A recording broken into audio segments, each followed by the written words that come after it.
John Frost looked on the gathered crowd, now 3,000 strong. With heavy heart, his voice rang loud as he sang this loveless song.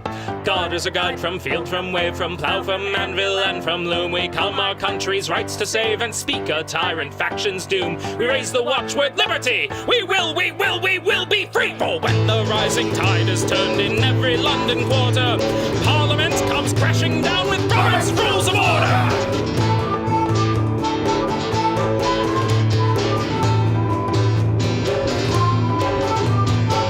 And bobbies took an oath to be our nation's warders, swearing that they would enforce Sir Robert's Rules of Order. Till Newport rose a million friends who rallied each supporter to join this flood of working men against Robert's Rules of Order. For when the rising tide is turned in every London quarter, Parliament comes crashing down with Robert's Rules of Order.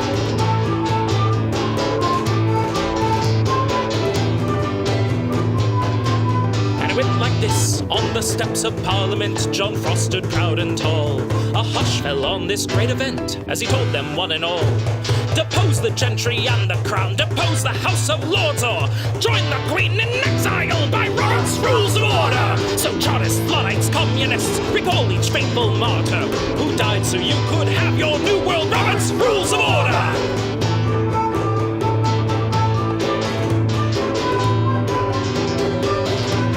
Say it loud, vote your favor, shout it high. All in favor, you say aye. Favor, aye, favor, aye. A mandate of the people's cry. Favor, aye, favor, aye. Let's hear the opposition side. Like a stubborn donkey's bray. All opposed, you say nay. Opposed, opposed. The motion carries anyway.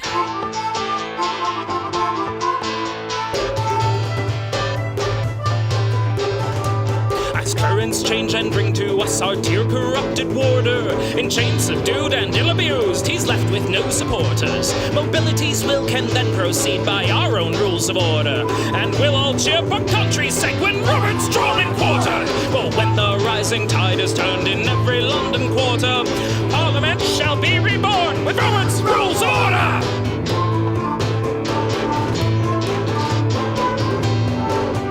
My God. Oh, what? Oh, I know. Oh my God, I look so fat in this jacket. We're back. And I don't have the heretics thing. We're not up on YouTube. We should be up on YouTube. Hold on. It says upcoming at 20 after. Is it? It's 20 after right now.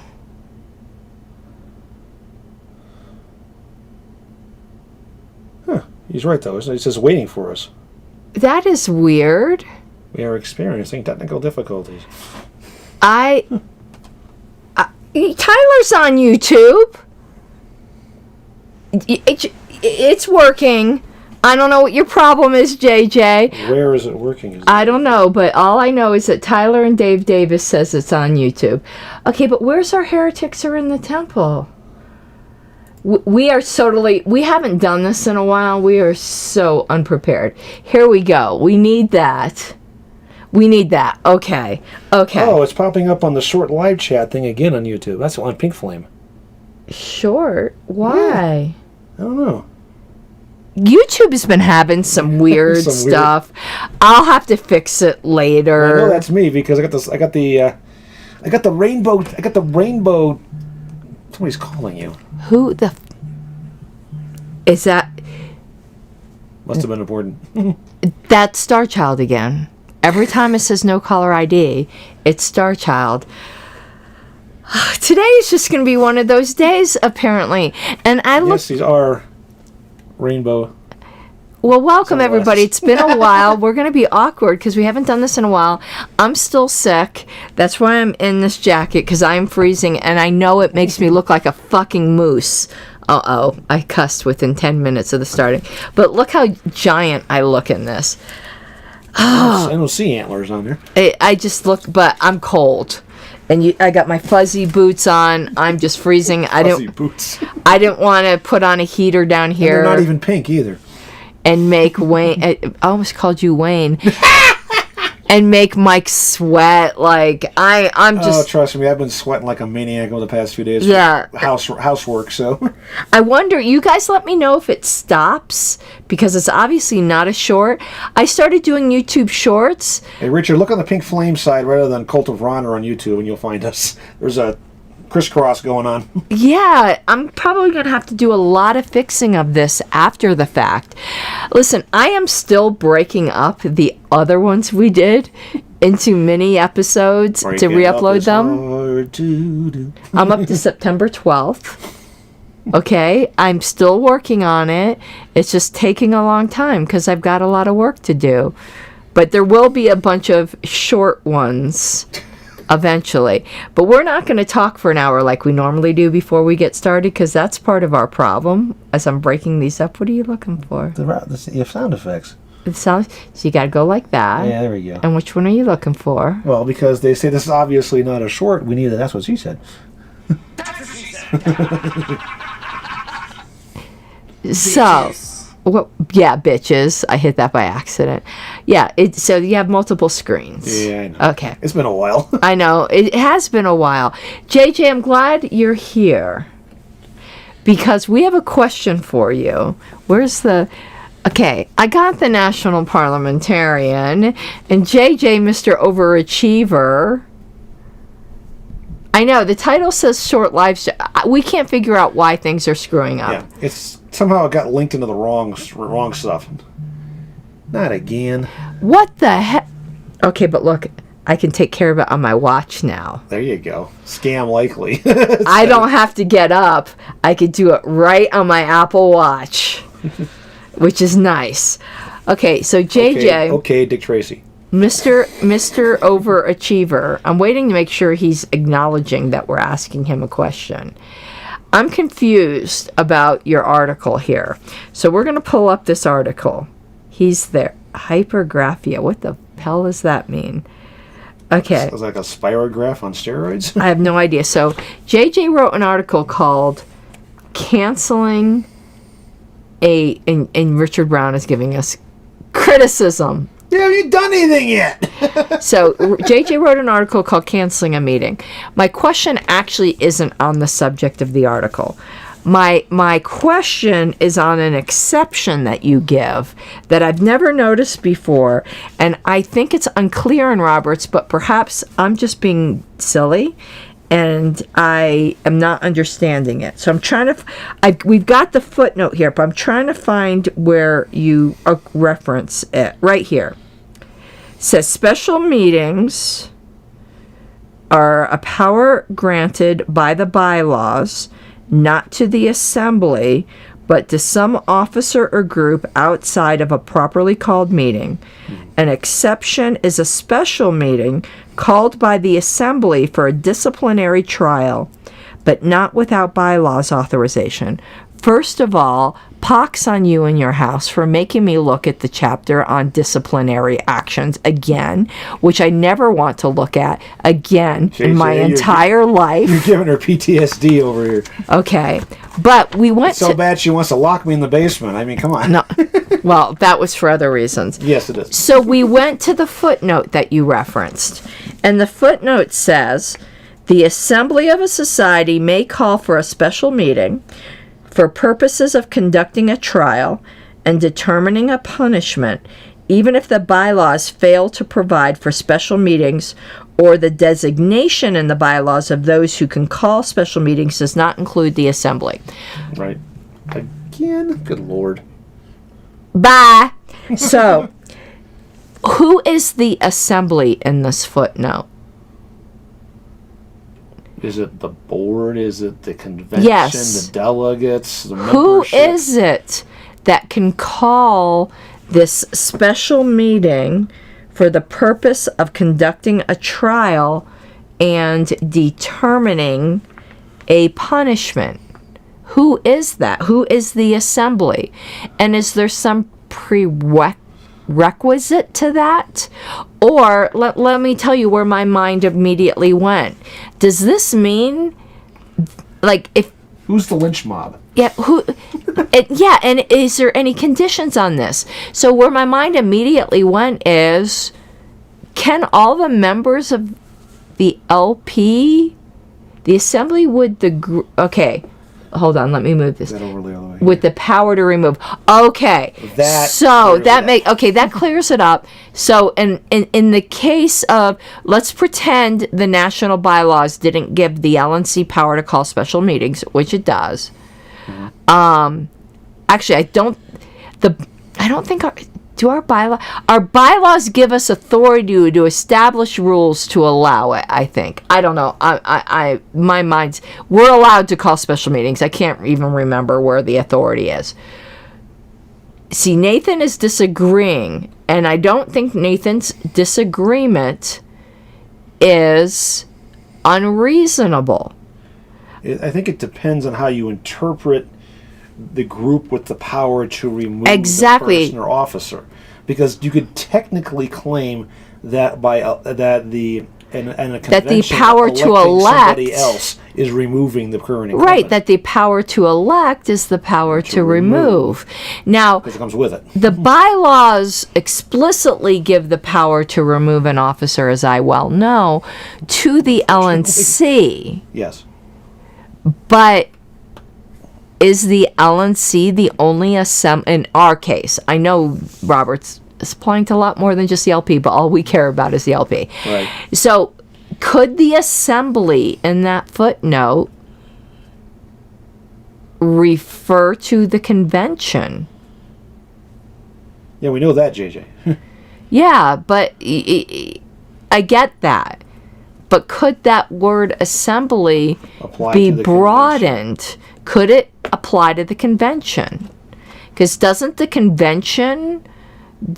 Robert say that any society has the inherent right to, say, expel a member?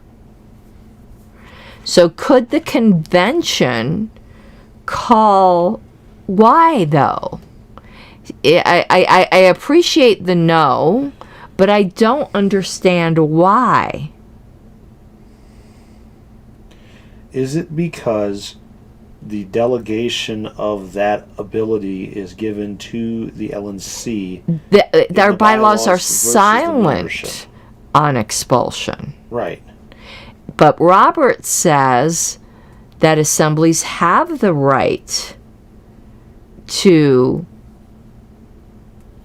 expel people.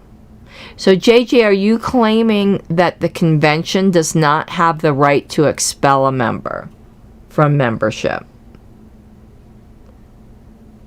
So ultimately what it comes down to. That's my question. My position has always been, and I'm willing to change my mind on it, that the convention has the right to expel a member, and that's one reason why we don't need it in the bylaws, because the convention can always do that. The convention always should have the authority to determine who its members are, by definition. But we're not even talking about the members of convention. We're talking about the members of the party.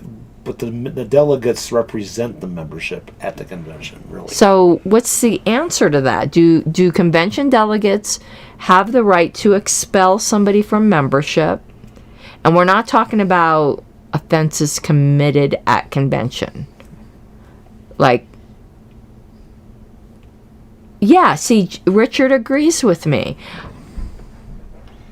And I'm not talking about an officer at this point. No, just a general member. No, I agree with you, JJ, that since the bylaws explicitly grant that power to the LNC, it means it excludes that power from anyone else. Yeah. So, officer, completely understood. And if you keep picking at yourself, I'm going to knock your head off.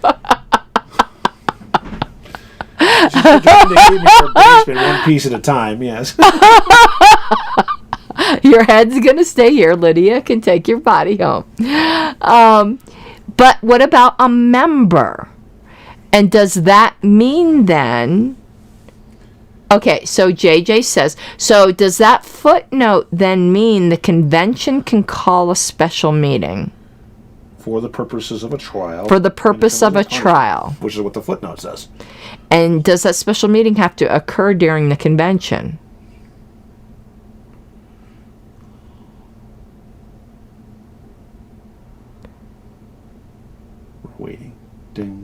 Yeah, that's... And I'm asking, is it just me being overly pedantic, or is that footnote... Or an adjourned meeting. So they can call, but doesn't... Okay, but JJ, here's my question. If they can call a special meeting, does it have to occur within the time frame of the convention, since that assembly no longer exists? Because they adjourn sine die. Wait, after they adjourn sine die. So does the special meeting to conduct a trial have to occur within the weekend or whatever it is of the convention? Or can it be a month later? And I think it has to be a month later, because doesn't the accused have to have 30 days pursuant to Roberts to prepare for trial? They have to be given 30 days notice. I believe that's the case. So if a convention has to have a trial to expel a member... 30 days is a reasonable time to allow the accused to prepare his defense. Exactly. And that footnote says they can call a special meeting to do that. How can they call a special meeting when they've dissolved? But doesn't the sine die then eliminate the end the assembly? The assembly and the authority to do so? Right. You're having a special meeting. You can't have it binding on the next group, right? Right. So I'm not so sure I'm communicating my confusion well.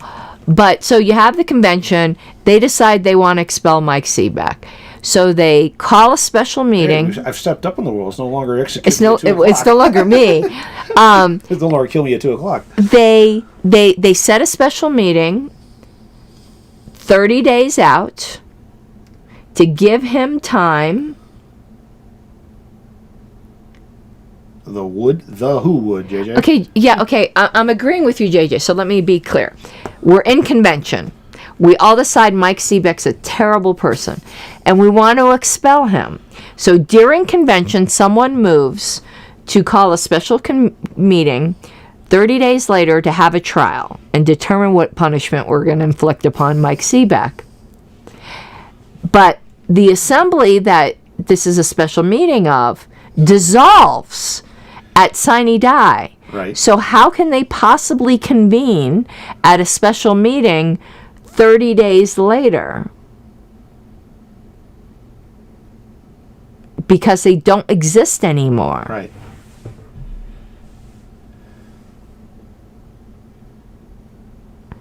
Okay, these people are just being grammar Nazis and not answering my question. Well, let me throw this out as a related food for thought. Don't throw anything else out. I want a straight answer to this question. Well, how can a percentage of the delegates from the last convention appeal a decision of the LNC to the JudCom? Because under the same circumstances. Because our bylaws give them limited powers that survive sine die. Which means that the sine die really ain't totally sine die. So you're okay. We're getting somewhere. So they can't call a special meeting, because a special meeting is a new session. Right. It has to be. You're saying that they don't adjourn sine die. They call an adjourned meeting, which is part of the same session.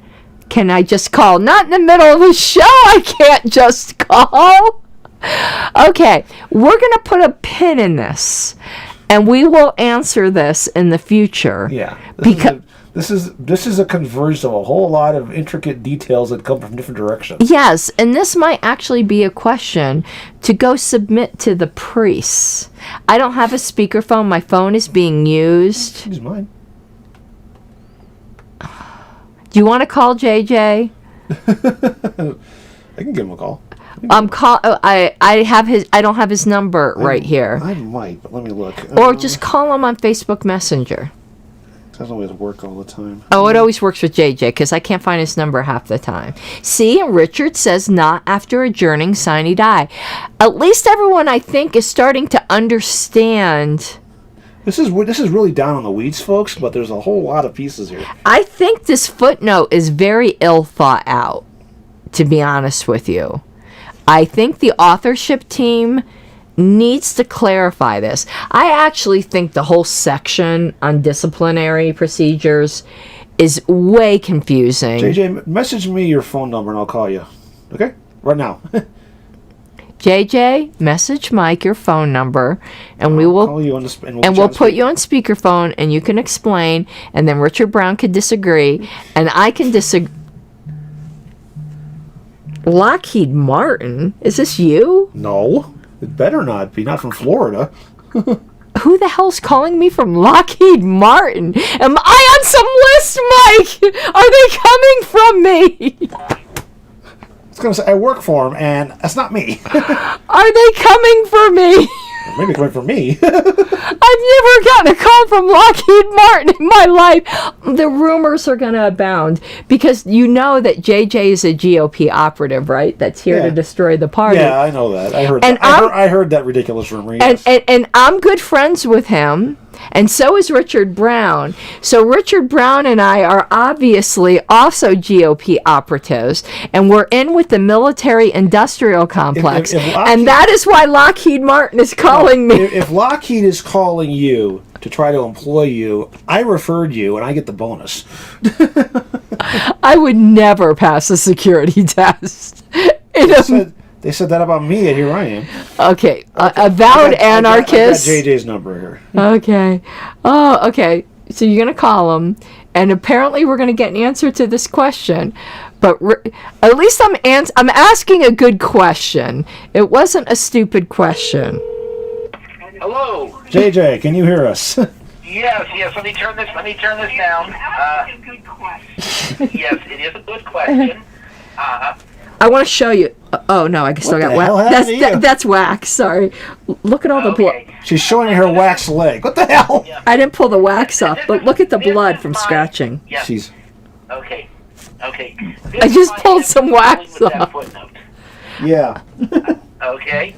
Can you hear me? I can hear you. I'm sorry. Okay. I was pulling some wax off my leg where I forgot where it's waxing. Okay.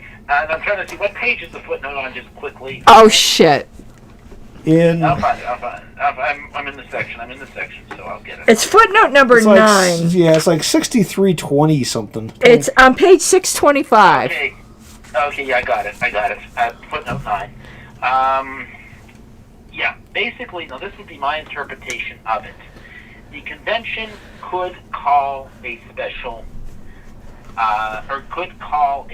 meeting to hold a trial and then adjourn sine die. But the delegates would be the same delegates that just adjourned without day. I got you. I think that's how I would treat it. It is not incredibly clear, and yes, this is something that they have added within the last, I think, 10 or 15 years. But I would be of the opinion that that's what they could do with the special meeting. However, that said, it would be more appropriate to set an adjourn meeting and adjourn to that meeting, which is what 6321 suggests. 6321. Let me look at 6. Yes. So the adjourned meeting would be an extension of the original meeting, even though you sine died it, because you're picking that up. That stuff later. Yes, you would not sign it. You would not sign die. Okay, but what if they adjourn? What if they have the motion, they set a special meeting, and then they adjourn sine die? Can they still have the special meeting? In my opinion, that session continues. It would have been improper to do it, but in my opinion, that session would. So it's an error, but not a fatal error. I would say that it is not a fatal error, and that's just my initial judgment. I've never had to face the situation, but that's what I would say. Richard Brown, it's footnote number 9 on 6322, somewhere in there.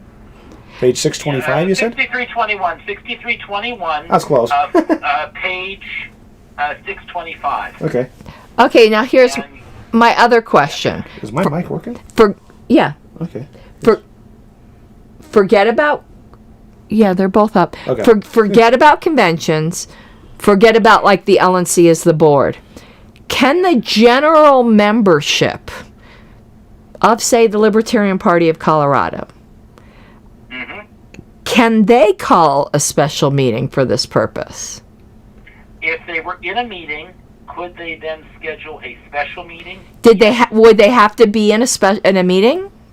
Absolutely, because only the meeting assembled can do that. But they could also do an adjourned meeting, which is what would be the more applicable method. Okay, and there's no provisions in Colorado for our membership to be in a meeting except at convention. Right. All right, well, they could always do an adjourned meeting of that convention, having it part of being the same session but at a different day. But they would need That would be okay. But they would need to have the same quorum. They would need to have the same quorum, and it would be the same delegates. Right. Yeah. And if the LNC, Libertarian National Convention, were to do this, or the Colorado Party were to do this, and I were advising them, I would certainly suggest that they treat this as an adjourned meeting. That makes sense. And there is a great deal of problems with this from a practical matter, because you're going to have to get everybody back into some room where everybody's going to have to be, get back there again. You're going to have to get your quorum. As a practical matter, I doubt that this would ever happen. But in theory, it could. Even if you could go electronic, it'd still be a pain in the neck to get it all logistically accomplished. Well, it would. Since we don't have notice requirements in the LP, there's a reason I'm asking these questions, and I'll be perfectly honest with you. It's because there are people who are hot for this bylaws committee to allow the LNC to expel members. You know how that came up last convention. They're trying to do it again. Before that, and my argument has always been the convention already has that power. I don't want to give the LNC that power. But this seems to complicate things in a way where they have to give 30 days notice, blah, blah, blah. But couldn't they pass a bylaw that has an expiration date that says, for this purpose only, for this time, we can have this special meeting electronically? Absolutely. So that way the problem of getting everybody in one physical place wouldn't be as hard. It says your mic is off. Hold on. Talking and no, it's not. His mic's not off. It's just you got to hold it like this because it's not. It's a it's a side address mic. That's why. Okay. Yeah. No, it's just the way he was holding it. I just had the phone sitting on the table there. We have the type of mics where you don't talk into the top. That's what she said. You're talking to the side. We have side address mics. But does that basically answer your question? Yes, because I'm trying to figure out a way to assure people that in some emergency situation we can expel a member, and we don't need to give the LNC this power because that's terrifying.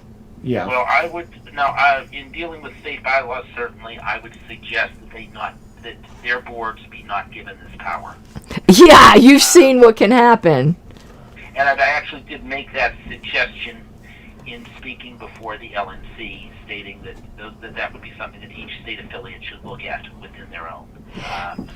But that would be something that I would certainly not suggest.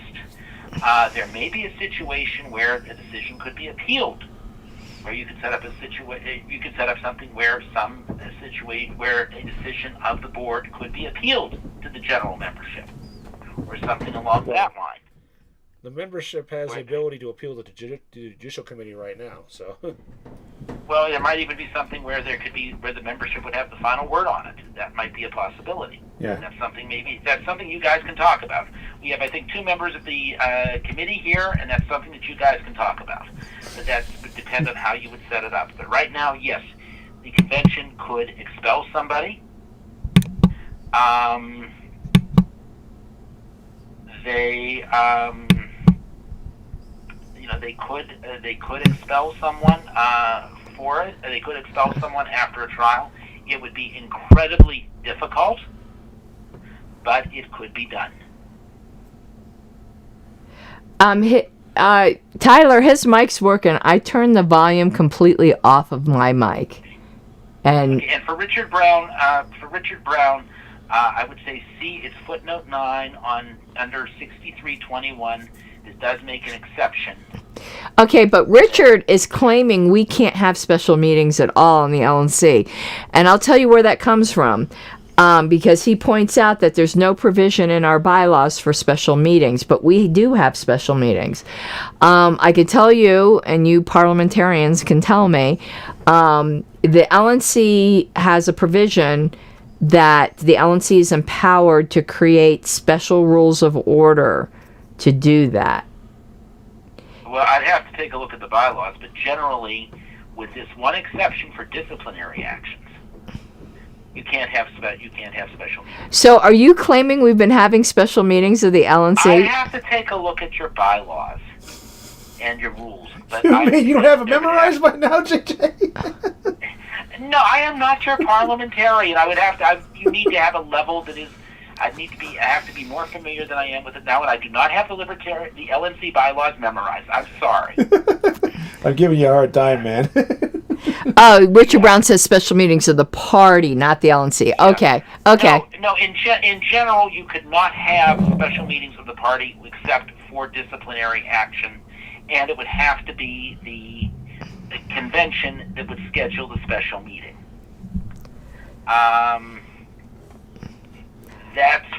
That's the kind of problem that you would be running into. You can do it. It would be incredibly difficult. It's not going to be easy, and Robert really doesn't want it to be easy. Well, yeah. Yeah. So it's funny. It's fun just watching you on a time delay here, but. I'm looking up our bylaws too, because now I'm like super concerned.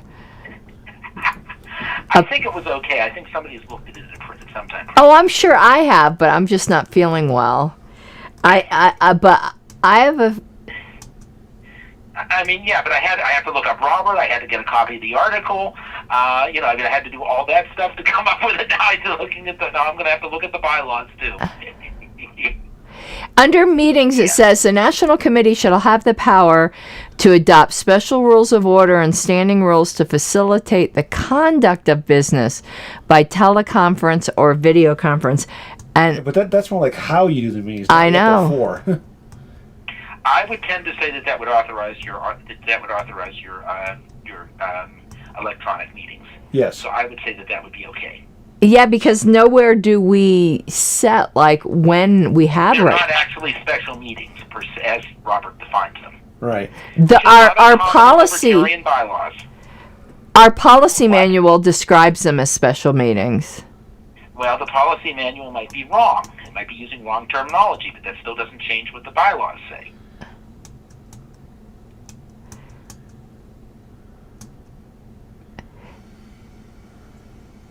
Because the only thing it says about regular meetings is missing 2 regular sessions. And the policy manual says regular sessions are in-person meetings, that electronic meetings are special meetings. Well, yeah, I think it's okay because you're very clearly allowed to have electronic meetings. So maybe that's another class of meetings that we're talking about. It's basically been created by the bylaws, but they are clearly created by them. So that's okay. Oh, my head is okay, well, I just see something else we need to fix in the bylaws. Yes, because we're both on the bylaws committee. We have to look at that very carefully, too. Yeah. Well, that actually might not be critical. Don't get too hung up on correct, absolutely correct and perfect terminology. As long as if it ain't broke, don't fix it. Okay. Somebody's gonna try to break it. Yeah. Yeah. But you can have a special convention called by an existing convention. Okay. Yeah. That makes sense for disciplinary action under Robert. That would be okay. It would be much easier, and I would certainly suggest that you just do that as if it would come to that as an adjourned meeting. And even an adjourned meeting, it's going to be difficult. Right. However, the LNC, the Libertarian National Committee, could not call a special convention. I don't think. No, we used to be able to. We removed that. Okay, they would not be able to call a special convention for disciplinary action. So it would be up to the members to initiate all these things, not the LNC. Which is why they had Sorry, to LNC do members, your... if you're listening and trying to remove somebody, you're not going to be able to do it through that. Okay? Which is why Louisville happened the way it did, yeah. Yeah. Sorry to delve up bad memories. Yeah. Okay, here's where it says about electronic meetings here. Electronic meetings are special meetings such that only the topics listed in the call of the meeting may be considered during the meeting. Is that in your special rules or in your bylaws? That's in the special rules. The policy manual, yeah. Okay. But whatever they are, they're authorized in the bylaws. Let me put it that way. Yeah, because it says that we're allowed to facilitate this.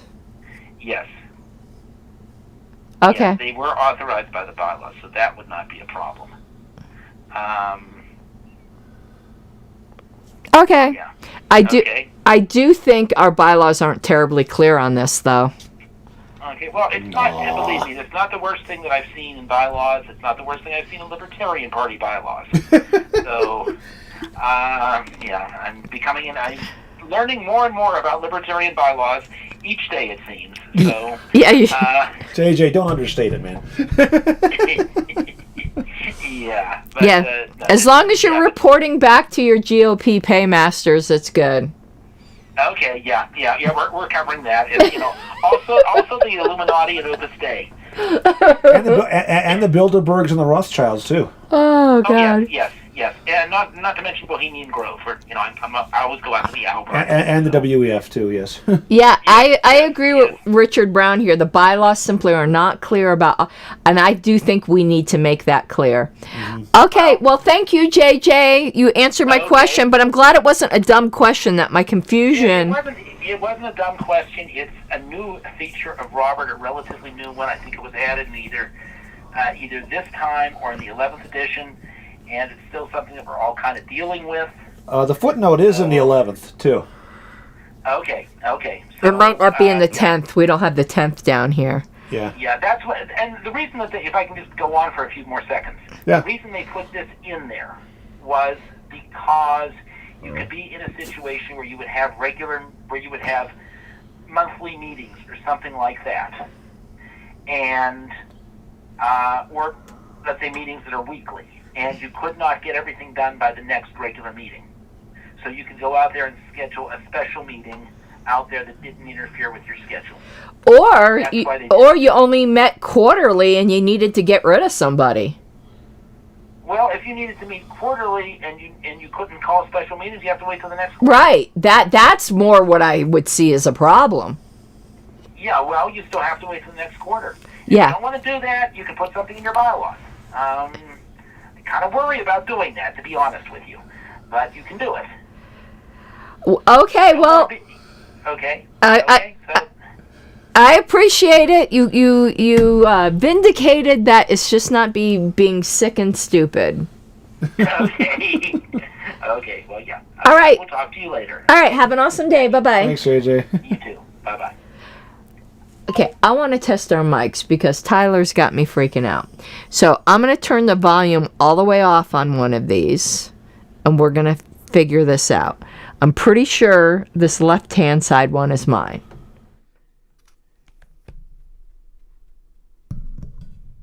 Now tap yours. Yeah, yours is on. Yours is definitely on, and mine's no. Tyler, you're smoking crack. Share the crack. I'm tapping on this, and it's showing up on the feedback line. Yeah, here, yep. Tyler, you're smoking crack. You need to share. You have my address, but just don't get caught sending things through the Federal Postal Service. Yeah. Okay. Richard Brown. Well, I can't say this for sure. I don't mind saying this. Well, I can say this for sure. But who knows how elections are going to go. I am going to be seeking to be permanent bylaws committee chair, interim chair right now. But I'm pretty sure that no matter who is elected chair, we're probably going to be inviting you, I have to ask Angela if it's okay, to at least some of our bylaws meetings, because I'm sure that you've seen problems in our bylaws that need to be fixed. I am personally pretty tired of bylaws committees just being everybody's personal hobby horses that might not actually be problems. They might be great to have in the bylaws in the future, but I think right now we need to fix the problems in our bylaws before we're worrying about, our special little projects, which I'm sure we will get to some special projects. But my goal is fixing the problems. Not clear about authorizing special meetings. I do think that's a problem. That's a hole, yeah. I do think that's a problem. And So. And with both of us being on that committee, me for the first time, we'll be able to get focusing on fixing holes instead of personal. And I think actually, here's an easy place to fix it too. Is under that section under meetings, is just say, may conduct blah blah blah the national committee. Just add a sentence right here. The national committee is authorized to call special meetings. Yeah. Or something like that. A sentence. Yeah. That doesn't even mean anything fancy. Yeah. Yeah. We do need to fix the succession to chair. Yes, we do. Mike and I have opposite opinions on that, and that happens. We'll see. It's going to ultimately what I think what the last bylaws committee did, where they had two opposite sides. It really doesn't matter what comes out of bylaws committee, because let's say that the amendment was the vice chair does not automatically succeed. If the feeling on the floor is that they do, they'll just amend it. Yeah. It's easy. But putting it out there so that it can be addressed is the key. Right. That will need to go out there. What ends up being the recommendation of the committee is up in the air. Right. It's going to depend on how the vote goes, but that's ultimately going to be up to the delegates. We need to fix that the LNC can't disaffiliate 6 months before a convention. Where the hell's the next convention? DC? Yeah. Okay. Because that was written at a time when things were done by mail. Yeah. I do think there needs to be a time limit, but 6 months is far too long. Yeah. What's the sweet spot? I don't know. We'll figure it out. But it's not. We'll figure out an answer. Let's put it that way. Right. I do think that the scope of the JC needs to be expanded to include issues of affiliates violating member rights. Agreed completely. And I'm on the JC and I say that. Yeah, I don't mind taking that out of the hands of the LNC. But I don't think it's not the business of the National Party. I actually don't well, let me put it to you this way. I won't cry if it's taken out of the hands of the LNC, but that removes a layer. I think the LNC should be given explicit authority with appeal rights also being explicit, so that there's two levels of review. But I would throw one caveat on that. Only if a state affiliate doesn't have their own JC. Now, I actually think when it comes to violating the rights of national members, that national members should have national appellate rights. But I do think it has to be national members. Okay, that's a reasonable. Right, I do think you and I disagree on this.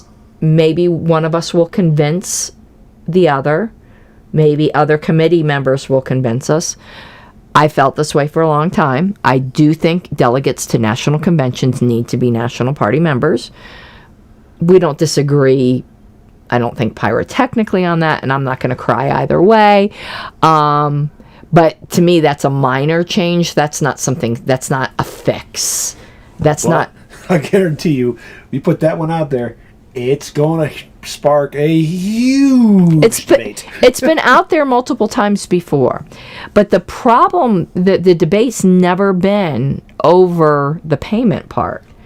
The debate's been over signing the pledge. And I think you and I agree here do we really want people at convention who refuse to sign the pledge? Forget about the money. Hell no. And that's what the debate's been about. I'm the biggest defender of the pledge out there for a lot of reasons that I've talked about here in the past. But on the convention floor. Right now we have delegates at convention who refuse to sign the pledge. And I respect the hell out of Dr. Moulton, but that's why he opposes it. It isn't because of the money. It's because of the pledge. So that's a whole other issue. I wouldn't even mind as a intermediate. I would call it an intermediate step, but I don't even mind calling it a compromise, saying that they at least have to sign the pledge. Yeah. Forget about the money. I have a big problem with having people voting at the national convention that haven't signed the national pledge. Yeah. That's insane to me. And while in my case, where I'm in the middle of a year-long pledge route on the route to being a full-fledged national life member, it won't matter to me directly, but it will impact others. Yeah, I don't think you should have voting rights on officers of the party if you can't sign the membership pledge. So, anyway, that's not an emergency to me or anything like that, though. We can get into that more later. And plus, as you know, if I do end up chairing the committee, I tend to stay out of, like, crap, even though you're allowed. I know committee... You just feed it to me. Well, I say it, but I know committee chairs are allowed to debate and do all that, but you know I like to not. I've always been that way. But bylaws committee is much smaller than platform. I think bylaws is a little different, but platform, I mostly stayed out of it. Well, yeah. But there's a lot of issues here. JJ brought up an interesting issue that I want to bring up to you, and then we got to get to our things because we always end up going on for an hour. We have no notice requirements, which I don't like. For our bylaws. Okay. You can amend the bylaws on the floor. Yes. With no notice requirements. Yeah. I think that's insane. Okay.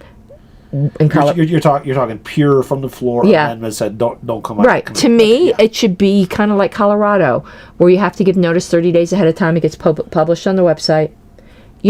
But again, that's not an emergency to me. But and the reason we don't have notice requirements is because our bylaws specifically say this is all you need to do to amend. Right. But JJ brought up something interesting. We do have notice requirements per Roberts to amend the convention special rules. We've never paid attention to that. No, we haven't. So if someone tries to amend now you can suspend it without notice. But you can't amend it without notice. What is notice if we want to, as the bylaws committee, amend our special rules? Well, for the committee, it comes a recommendation on the committee. But even a committee isn't exempt from giving notice. I thought that the committee's recommendation was the same as giving notice. That's how I've always treated it. Tyler, you're wrong. You can have that opinion all you want, but Robert says explicitly different. The delegates have adopted Roberts, and Robert says you have to have prior notice. I'm not disagreeing. I'm just... Okay, no. Well, let me put it to you this way. JJ's right. I'm shortcutting. It's 2/3 with prior notice, or a majority of the entire convention, registered delegates at convention without notice. Those numbers can be weird. I'm listening. But that's I think that's an issue we need to fix. Seems to me that the way to solve that one is really consistently just have the same notice for all three. Yeah, bylaws, rules, and platforms. Yeah, the way to fix that is to go to the amendment section here and say these bylaws and convention special rules of order. Right. It's an easy fix. Yeah. I would love to see a notice requirement. Yeah. I would love to see that the bylaws committee has to publish their report 30 days before convention. Yeah. Like we do on our side, right? Colorado, because bylaws can be appointed immediately. It's not like whatever. Anyway, there's a bunch of things out there. I want to fix the obvious problems. If notice from the floor, then there's the question of modicum of support and all those details as well. So we don't have 500 piddly whatever that have no chance of passing proposed amendments that people are going to look at and go, really? But not having a notice requirement is crazy. Let's pretend that the Mises Caucus was what people keep pretending we were. A bunch of Republican takeover Nazis. Without a notice requirement, you could go and really fuck up the bylaws just because you have the votes without giving notice to anybody. And that's not right. No, it ain't, because that stomps all over. Yeah. And in the future, there can be a group that really is the boogeyman. And you got to have notice. Yeah, because the notice prevents us stampeding a member rights and blindsiding them. Yeah. Oh, no, delegates from the floor have to have notice requirements, Tyler. I'm sorry. Otherwise, you could have that's 1,000 individual amendments proposed. Yeah, and because otherwise you are ambushing people. That is absolutely crazy pants. I like Colorado's notice requirements. I happen to think we have some of the best notice requirements in the country. That's because we have some of the best bylaws in the country. But what we need to fix, we failed at this before, but entirely different membership in the party right now, is that resolution should have the same notice requirements. We tried this before, and it failed. Yeah. And it failed.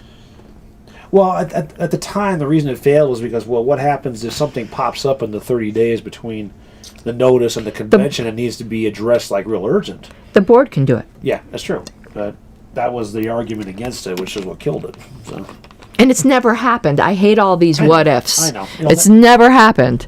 And what does a resolution do anyway? It's basically saying we believe this or that. Yeah. There's no force of anything. Right, so... Yeah. Okay. And Richard's right. Delegates do need time to digest proposed bylaws amendments if they would frickin' do so. Yeah, notice requirements protect the delegates. To ever say you don't need... Protecting the delegates from JJ? I know what he's saying, but yeah.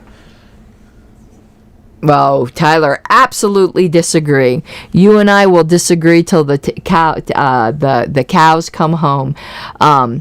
There are absentee rights and things to protect. And our bylaws already give a lot of limits over party control. Like you can't amend the statement of principles without 7/8 of registered delegates on the floor. I mean, not on the floor. Yeah, registered delegates of the convention. That is a huge thing. But when it comes to notice requirements, all I can say is anybody who disagrees with notice requirements should never ever vote for me for anything, because I will always advocate for notice requirements. And every single instance of people getting screwed out of these state parties this year, a major factor in each of them were notice requirements. In my opinion, being against notice requirements is saying that you think what happened in New Mexico is okay, that you think what happened in New Hampshire is okay, that you think what happened in Massachusetts is okay, that you think is what happened in Delaware is okay. And I am sorry, none of those things were okay, and the reason they were not okay is because of notice requirements. I would not, oh my God, I can't speak strongly enough in favor of notice requirements. And I'm just being honest. People who aren't in favor of notice requirements shouldn't support me for anything. And I know that could cost me support in the future, but that's how strongly I feel about that. I can only think of one case, and only one, where a lack of notice to try to do an amendment to the bylaws actually produced something good. What's that? That was at the California State Convention in 2008. I was there. what happened was there was a big controversy over a member. I'm not going to go into the details. It was a mess. The people who were there remember, know what it was. It was a giant mess. But while it was discussed in executive session over the whole issue, the whole convention went into executive session because it had to deal with the membership issue. What the discussion came out of that, without going into details, was that there was no middle ground between a member and the nuclear option of throwing them off. So, literally on the fly, myself, another member, and Aaron, of all people... No, Aaron does good we sat down and we, on the fly, without notice, hacked out a compromise about how to handle this for the future. And it did never notice, and it passed, and it's still in their bylaws. So that was the one case where it worked out that I know of. But really, in the broad sense, I totally agree with you. Yeah, I think we're fortunate in that respect that everybody was on the page of let's figure this out in a good manner. Yep. But that's not always going to be the case. Matter of fact, most of the time, it's not going to be the case. God, I know I keep delaying us getting to one thing, and I'm going to limit us to very quick discussion on this. There's been some complaints. And I don't even know how you feel about this because we haven't discussed it, coming out of some of the executive sessions of the current LNC, where we go into executive session for, each time it's been about legal issues. But it could be about employment issues, whatever. But those are justifiable reasons. Yeah. But what people have had the problem with is we come out of executive session and the motion is move to authorize the executive committee to enact the legal strategy regarding X state discussed in executive session. And people are getting upset because we're not revealing what the legal strategy is. But that's the whole purpose of executive session is right. So, but people are saying that has to be confidential by definition. Right, but people are saying no.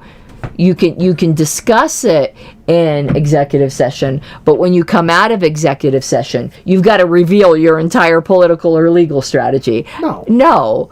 Okay, we're on the same page with this, but people are actually saying are actually saying this. It's insane. It is insane. You reveal as much as you can. Right.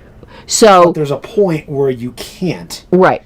And for just simple liability issues, which is anything. Right, that's the whole... Not to mention attorney-client privilege if there's a legal issue like that involved and so on. Yeah. And if they're demanding that it all be revealed, then what's the point of going to executive session in the first place? Exactly. So people were upset over the last motion, which was to...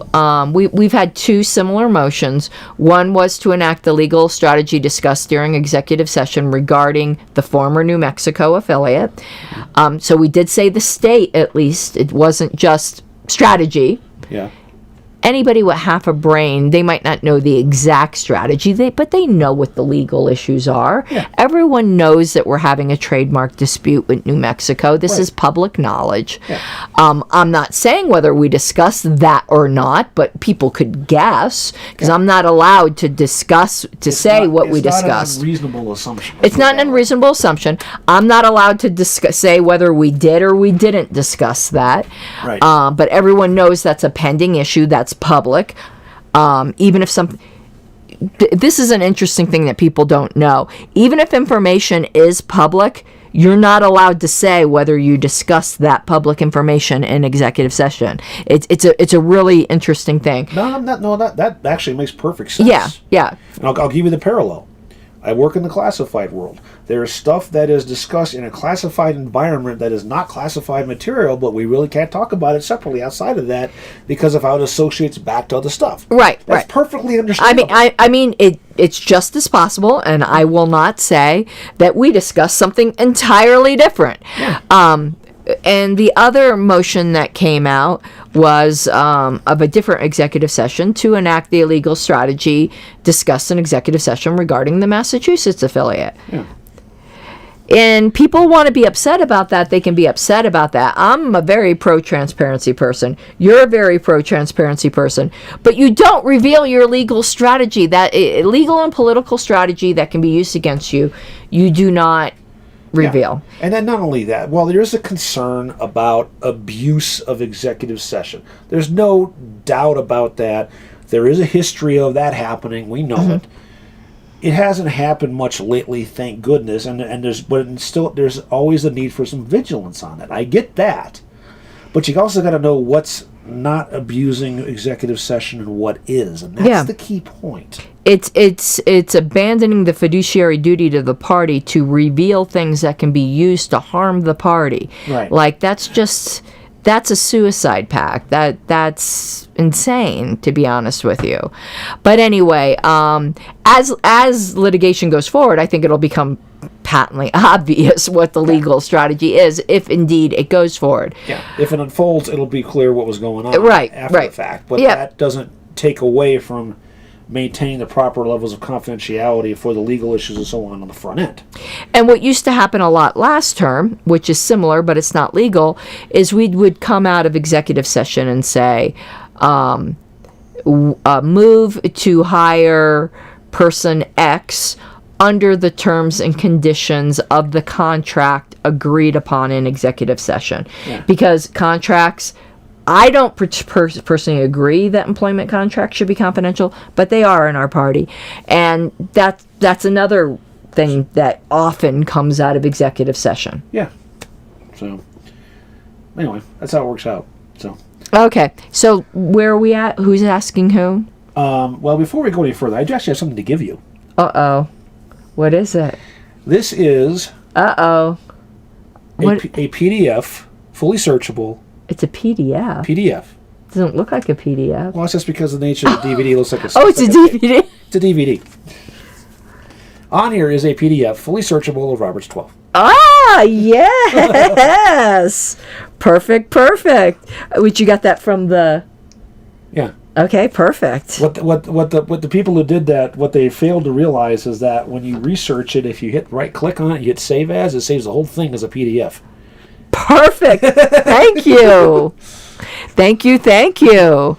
I've never seen a CD that looked like a movie reel. There's actually another version out there by the same company that looks like a 45 record. Yeah, it looks like a movie reel. Yeah, an old reel. Thank you. Anyway, okay, now we can actually get working on this. Okay, now who asked the odd? You asked the odd, so I'm asking the even? No, I forget who left off, to be honest. I'll ask the even, you'll ask the odd. Okay. Let the oddball ask the odd questions. Okay.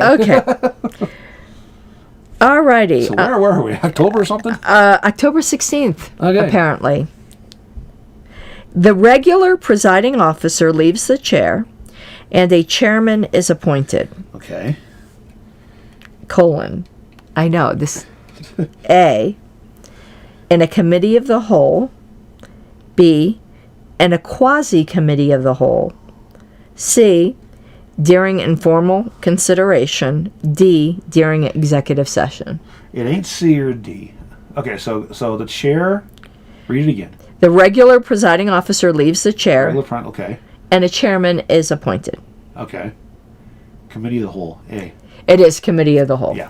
So in a committee of the whole. We know what in executive session, we were just talking about that. And the other, we'll see? Quasi-committee of the whole. Which, yeah, so... No, that was B. B was quasi-committee of the whole. Then? Oh, C was informal consideration. Yeah, no, that's just... And D was executive session. Yeah. So that one was actually pretty easy. Yeah. A lot of people don't understand the purpose of going into committee of the whole or quasi-committee of the whole. I would suggest for people on that to go read Madison's notes, because he details why they did that at the Philadelphia Convention in very good detail. Well, we did that recently on the LNC. Yeah. We did that recently. JJ did write a paper. Yeah, and I used that to educate people on the LNC about why we should do that. Yeah. I personally love going to committee of the whole because it facilitates everybody in discussion, even the chair. It allows a free-form flow of ideas and ways to sort things out without going through all the crazy formalities of only too deep on amendments, things like that. It is a major tool that isn't used enough.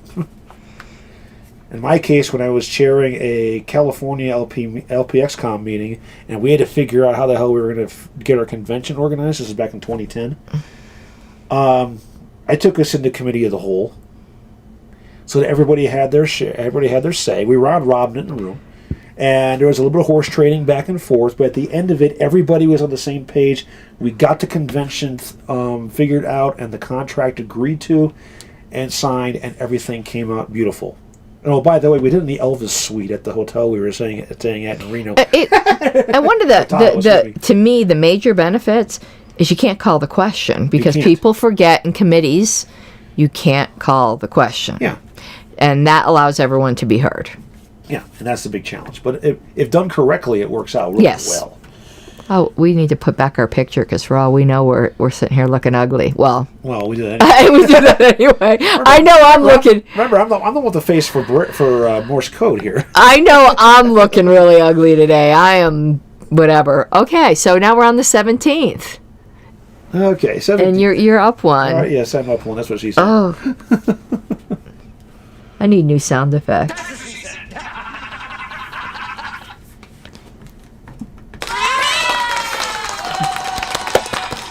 Okay. Anyway, okay.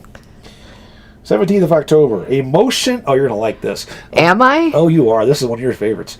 A motion to create a blank is. Are you shooting blanks, Mike? Ask Lydia. Lydia. Oh, okay, I'm going to say a pet peeve before we go here. What? You do not motion to do something. Please stop motioning to do something. You move to do something. I just reading it. I swear people in Colorado do this now just to give me Forrest Whitaker eye. You do not I motion to. There's no such. Stop it! Okay. Anyway, a motion to create a blank is : JJ, are you still a moderator on YouTube? If you are, do your thing. Thank you. Okay, continue. Yes, thank you. An incidental motion.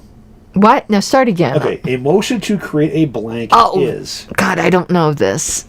A, an incidental motion. Incidental. B, an incidental main motion. C, a subsidiary motion.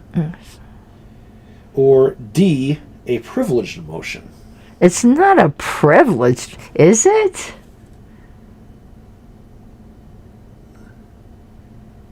I don't know. Wait, okay. It's not a privileged motion. A motion to create a blank is...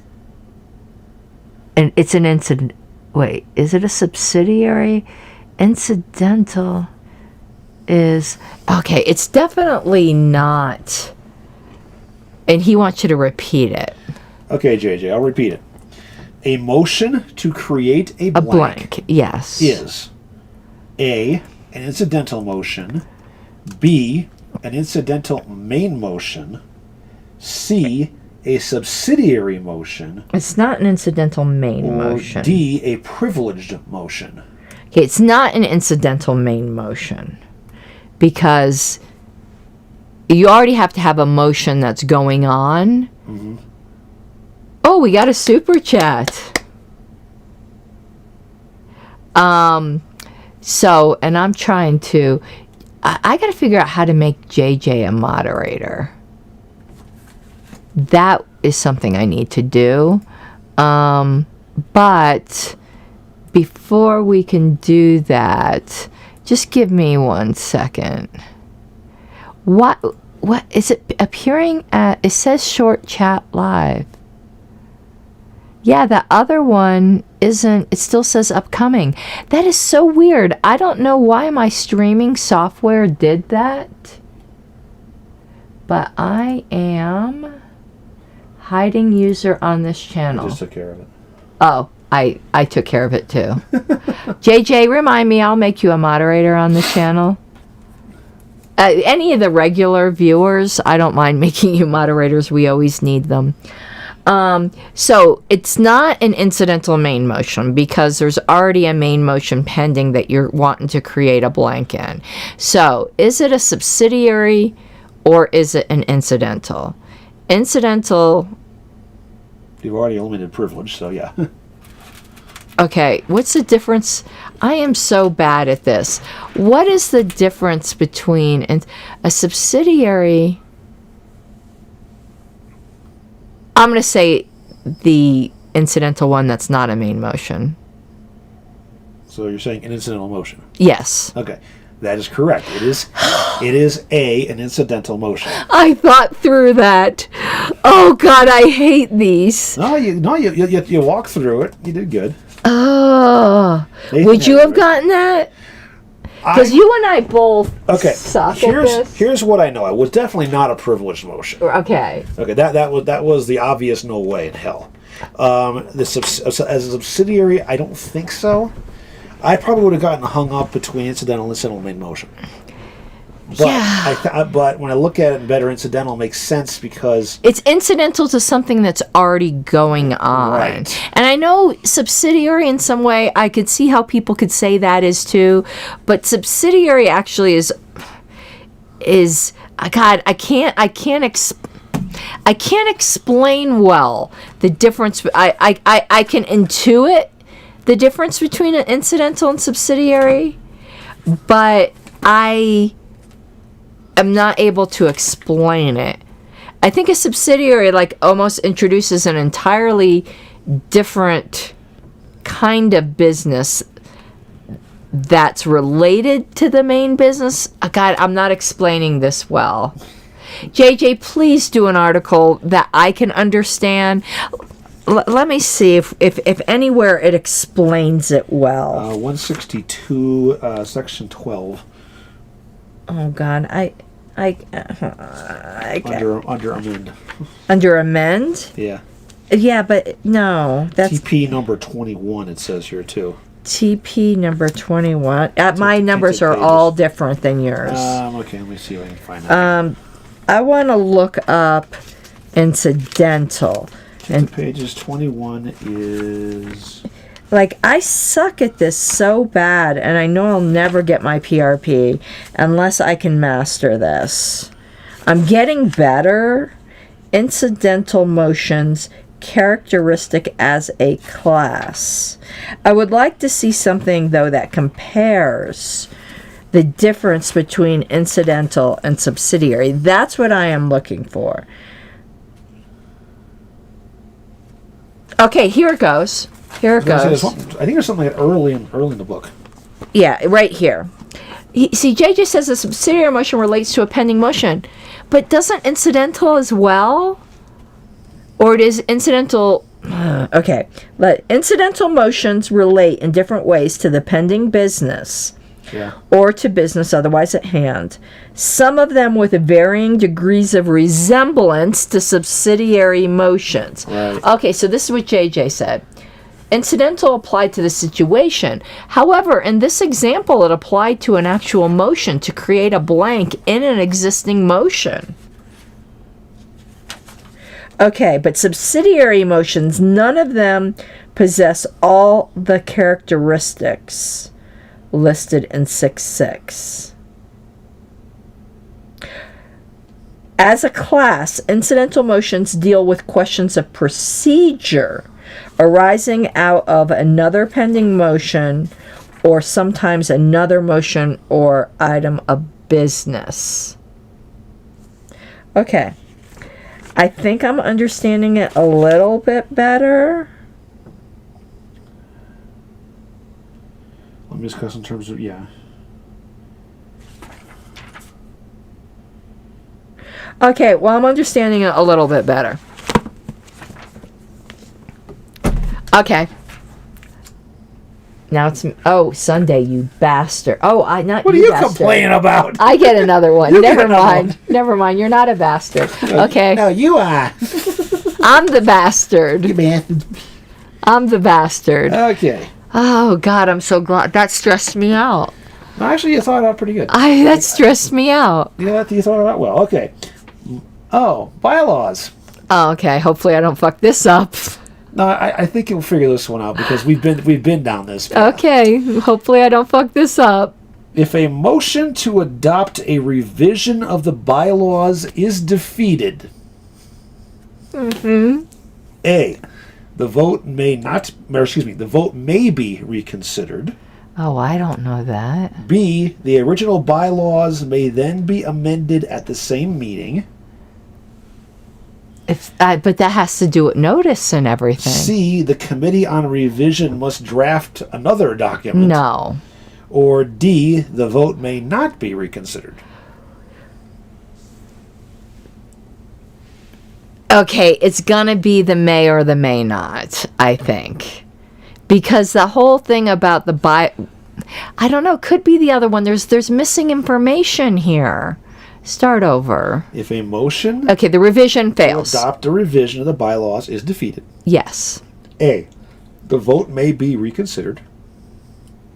B, the original bylaws may then be amended at the same meeting. C, the committee on revision must draft another document. Or D, the vote may not be reconsidered. Okay, the bylaws could be amended if a notice was given of amendments. But they don't mention notice. I know. There's missing information. So I'm going to go with it can be reconsidered or it can't be reconsidered.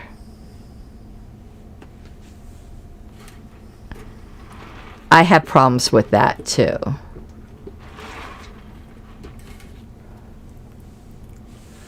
So why wouldn't it be able to be reconsidered? I'm going to go with can be reconsidered. And you are correct. But I don't know why I'm correct.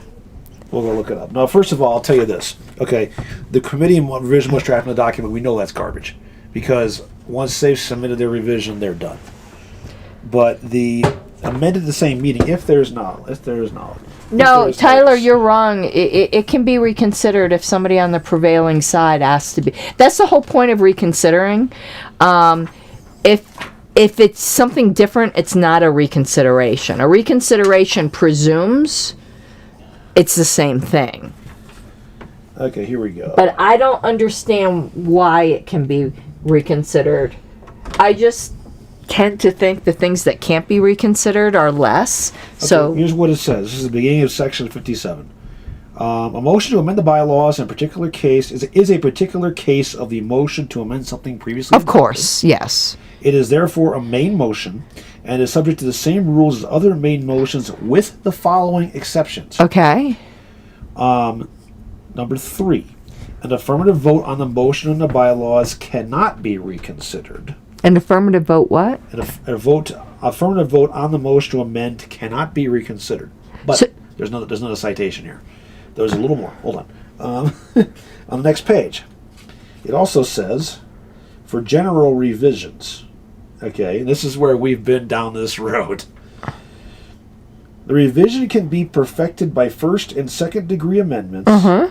But as is the case of any other bylaw amendment, the old document is not pending, and therefore, while the revision can be rejected altogether, leaving the old bylaws intact, the old document cannot be altered with a view of retaining its changed form. What does that have to do with reconsidering it or not? Yeah. Why can it be reconsidered? So it's saying if it passed, it couldn't be reconsidered? If it passed, what we're saying, what this one, the question was, it didn't pass. I know, but that thing said if it did pass, it could be. Yeah. It couldn't be reconsidered. If it did pass, it could not be reconsidered. Why? Cites back to section 37. Because it goes into effect immediately? Revision.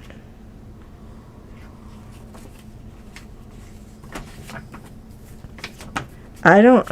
Okay. So a failure can be reconsidered, but a passage cannot be reconsidered. Which doesn't make a lot of sense to me because...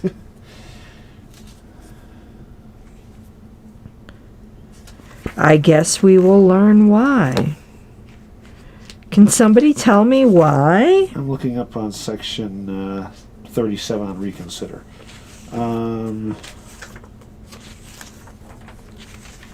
That always confuses me too.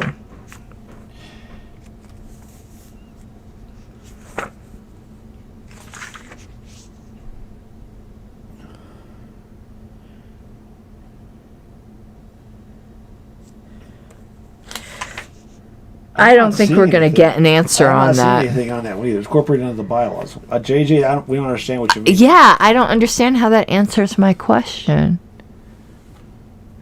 Okay, well, I got it right, but I don't know why I got it right. I guessed.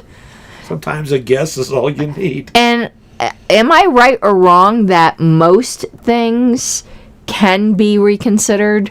So if you have to guess between can be or can't be, the odds are always in your favor.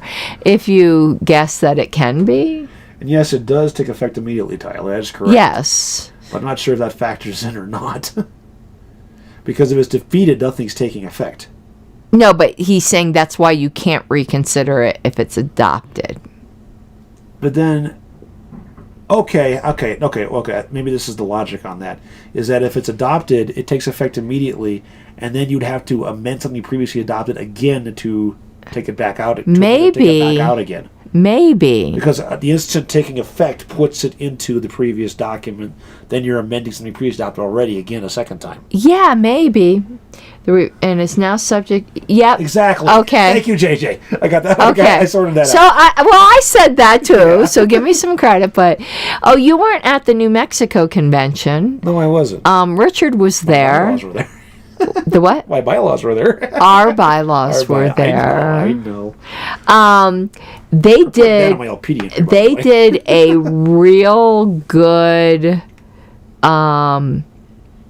They did a really good job of adopting bylaws for the first time with the way that you have to do it seriation. Mm-hmm. They did a really good job with that. Oh, that's good. And they actually read the whole thing out loud.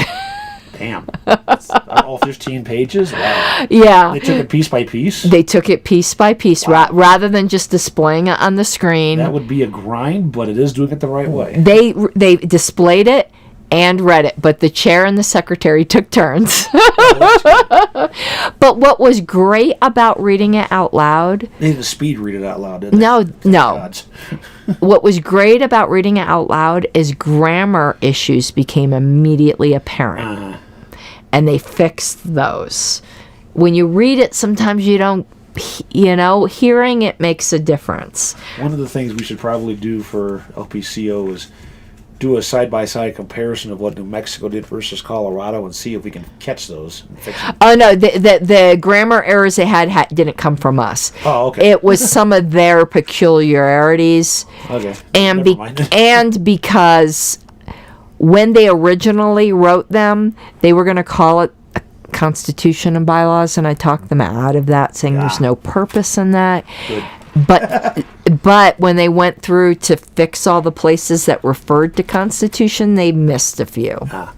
Some quacks ask the question, because it becomes a bylaws amendment now, which changes the notice requirement? The answer to that is no, it doesn't, because the revision will have the previous notice anyway. A further amendment might have a requirement notice if it's required. Well, and it should be. Which it should be, but not necessarily always the case, which makes it more of a challenge. Tyler asked, when are they going to change your name back to LP of NM rather than the Free Libertarian Party? When we win our trademark lawsuit, I would guess. Does New Mexico have a party naming requirement? I'm not getting into that. I can't get into these kinds of discussions without. Okay, fair enough. Everyone can research that on their own, but questions such as this, I'm just not at liberty to discuss. And it's their decision, really. It's no longer the LNC's decision. Right. They could change their name back to that tomorrow if the board decides to. We have no control over that. Right, but there's not a requirement in state law like we have here, is what I was getting at. I can't discuss that. Okay. Anyone can go look that up themselves, but I can't discuss that. Because here we do. I can say that without any issues Yeah. because there's nothing pending on that one. That's just in the minor party law. Nathan, the directorate structure comes from Colorado. There's a few states that do that. I think it is the superior structure, not just because it's from Colorado. It's because it holds people accountable to certain tasks. Yeah. And they're not just butt warmers and right. seats. And you elect people that have talent towards those particular tasks, rather than accidentally or whatever electing 4 at-larges that are all great at social media, but none of them are good at outreach or whatever it might be. So in Colorado, people run and tailor their campaign to the specific skill set. I mean, you'd never think of doing that for chair, secretary, treasurer, just like getting a pile of people and going, which of you want to be the treasurer? Why would you do that for other roles? The directorate model, I think Ohio does that too. But a few states do, and it makes so much more sense. It does, and I've been a big advocate for that for years because it does make sense because then you don't have people sitting on their butts picking their noses. Yeah, everything gets done. I mean, you might have some directors that just don't do their job, but you're going to have that with anything. But right. All right, are you ready, Mr. Seebeck? As ready as I'll ever be. What? That's what she said. Okay, rules of order cannot be suspended with a 2/3 vote. Okay. A, if placed within the bylaws. B, if adopted as special rules of order. Wait, what? Keep going first. C, if protecting a minority of 1/3 or less of those voting. D, if contained in the parliamentary authority. Okay, start from the beginning on that one. I can tell you my opinion is that none of these are correct. If If that was your opinion, it's the same as my opinion. I'm not quite sure my functioning brain cells process that completely, so let's do this one more. Okay, I want to know what the parliamentarians say too, because to me, none of these are right. Okay, let's Rules of order cannot be suspended with a 2/3 vote. And I'm just going to say, I think, right. Okay. I think that sentence is false. I think it is too. But it says A, if placed within the bylaws. No, because bylaw, nature, or rule can be suspended with a 2/3 vote. Exactly. Yeah. B, if adopted as special rules of order. Again, you can suspend those. Right, that's kind of like the whole point. Yeah. There's a whole notice requirement, but it doesn't even get into that. Right. C, if protecting a minority of 1/3 or less of those voting. Let me think about that one. What's D? If contained in the parliamentary authority. Those can be overridden by a bylaw or a rule in the nature or a bylaw. There are some. Okay, this is a general statement, though. Yeah. There are a couple things in Roberts that say that you can't even put it in the Bible, that it just can't be done. But this is a general thing. I've never heard. How would you? Okay. I know what I would guess, but wording is bad, but there's a correct answer. Once JJ. Once we get to the correct answer, because I can obviously see what it is. I'm already saying it's not A or B. So give me C and D one more time. C, if protecting a minority of 1/3 or less of those voting. Okay, what's D? If contained in the parliamentary authority. I'm gonna go with C, for the simple reason that you really don't want to have a rule trampling all over minority rights. But what is... Okay, you are correct, it is C. Okay. But I don't understand it. The only reason I guess C is because A, B, and D are clearly wrong. Yeah. And I want to explain... That's my process of elimination there. I want to explain to Tyler and Sumquawk why A is wrong. A lot of people don't know this. They kind of live by the cardinal rule that nothing in the bylaws can be suspended. That is not correct. Items, ways to do it. items which are in the nature of a rule of order, which is very subjective, and I actually disagree with JJ's broad interpretation of that. However, this is saying it is a rule of order, so there's no question. It's a rule of order. Things that are in the nature of a rule of order that are in your bylaws do not change its essential characteristic that it's a rule of order, and that means that it can be suspended. The way you avoid that is to put an explicit statement following that in your bylaw saying this cannot be suspended. Yes. That's the only way you can get around that. Most people would guess A, because they don't understand that exception. And one thing I would like to see, and this applies to Colorado as well as national everywhere else, is that if you've got a bylaw that is in the nature of a rule, say it's a frickin' rule. Don't put it in your bylaws. Put it in rules of order. Right. Hey, I have a question for JJ and Richard, though. Can you put a clause in your bylaws that say, nothing in these bylaws shall be construed as being in the nature of a rule of order? Ooh. Can you put that in your bylaws? I would argue you could. So can I. But it would create one hell of a tricky thing to make sure that what's in there doesn't fall under that. No, I think by definition then it doesn't. Yeah. That you're just saying you're removing your bylaws from that exception. Well, what I'm saying is that if you happen to have a bylaw that is the nature of a rule, you put that in there, you have to take that out. No, I'm saying you can blatantly put things in there that are in the nature of rule of order, but your bylaws say, nope, we don't consider it that. I wouldn't go for that. I'm not saying whether it would pass. I'm just wondering if it's parliamentarily kosher. Or I'm not saying even parliamentarily recommended. Is it allowed? Can you put like Article 16 in your bylaws? Nothing in these bylaws shall be construed to be in the nature of a rule of order. Can you do that? Before they answer, I'm going to say yes, but it will be fugly. People say you should never put something at 7 ace in your bylaws either, Well, but I don't consider that to be fugly. I consider that to be necessary for that specific case. yeah, Richard says yes. I think yes too, and I actually don't think it's a bad idea, by the way. But It would certainly add a level of clarity to it certainly would, and you wouldn't have JJ coming along saying everything's in the nature of a rule of order. Because he's a GOP operative. You know what they do. You can't trust those people. So why is C correct? What's the citation? And let me tell you why I think C is wrong.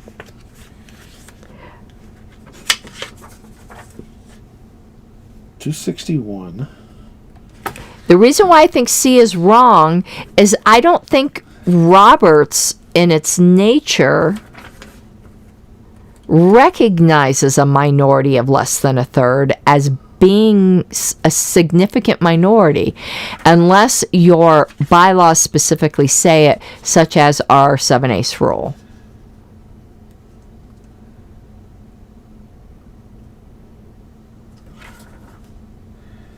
Okay, 261. A rule of order in your something in the nature of a rule of order in your Constitution can be suspended, Nathan. Sorry to tell you that, but it's true. And actually, separate constitution and bylaws has gone out of vogue anyway. Yeah, but having a separate constitution and bylaws does not make it so that something that's in one of those documents.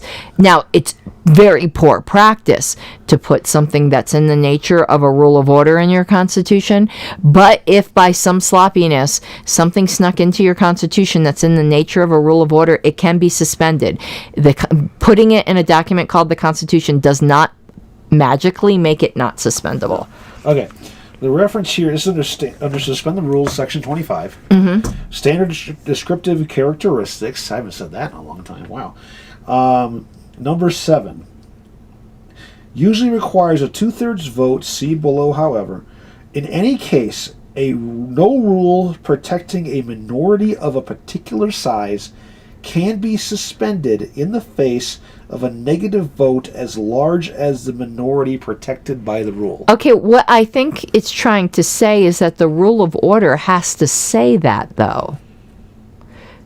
And the whole page 260. Say you had a special rule of order that said,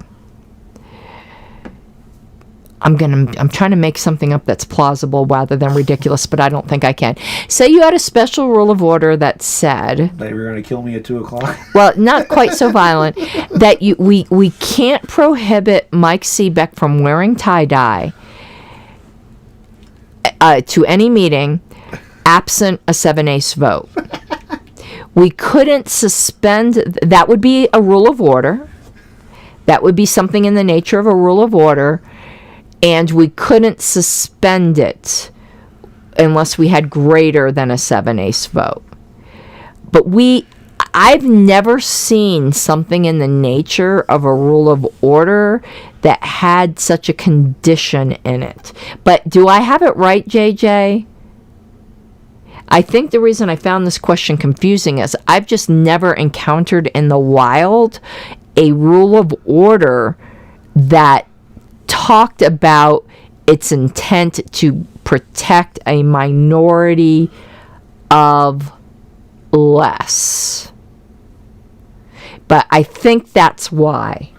Well, does it go on to say anything else? It does. 263, the whole page talks about it.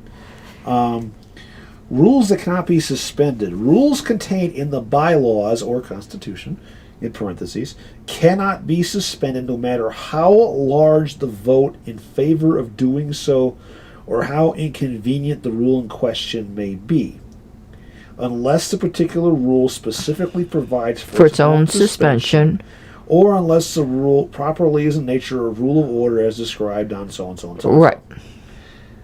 A rule in the bylaws requiring a vote, that is, so for example, on the election of officers, be taken by secret ballot, cannot be suspended, however, unless the bylaws so provide.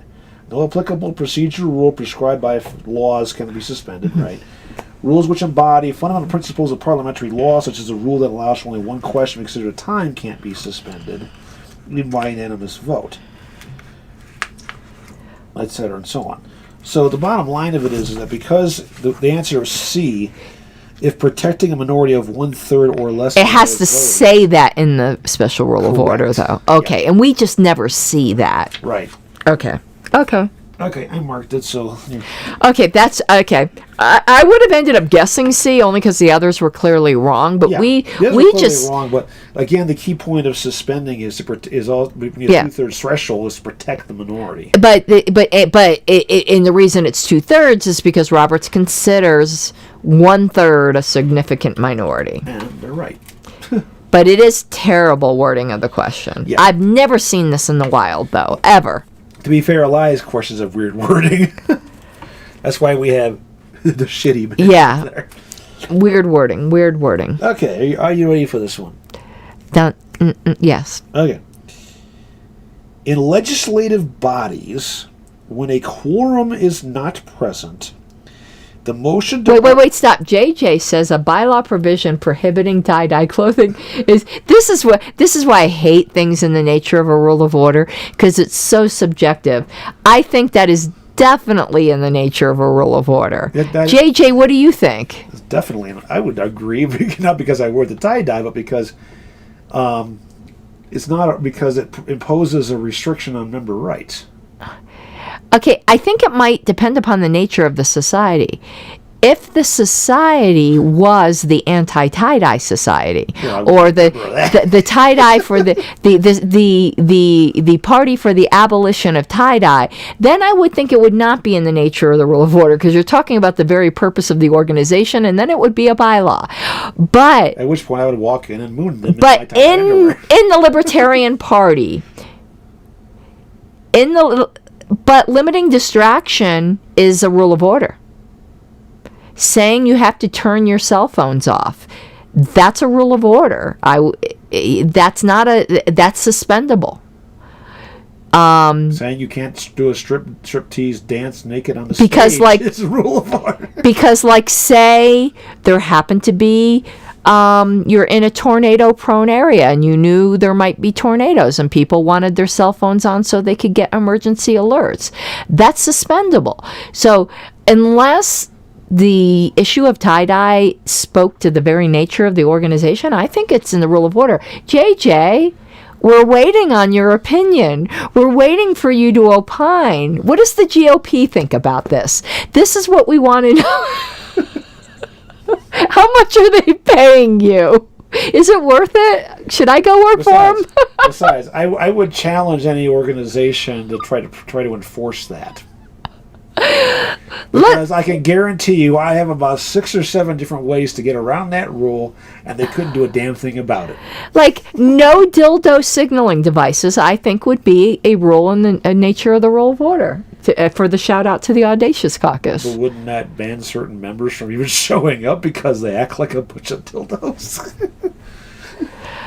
Anyway, that's interesting. Yeah, the bylaws say to vote with cell phones. What happens then?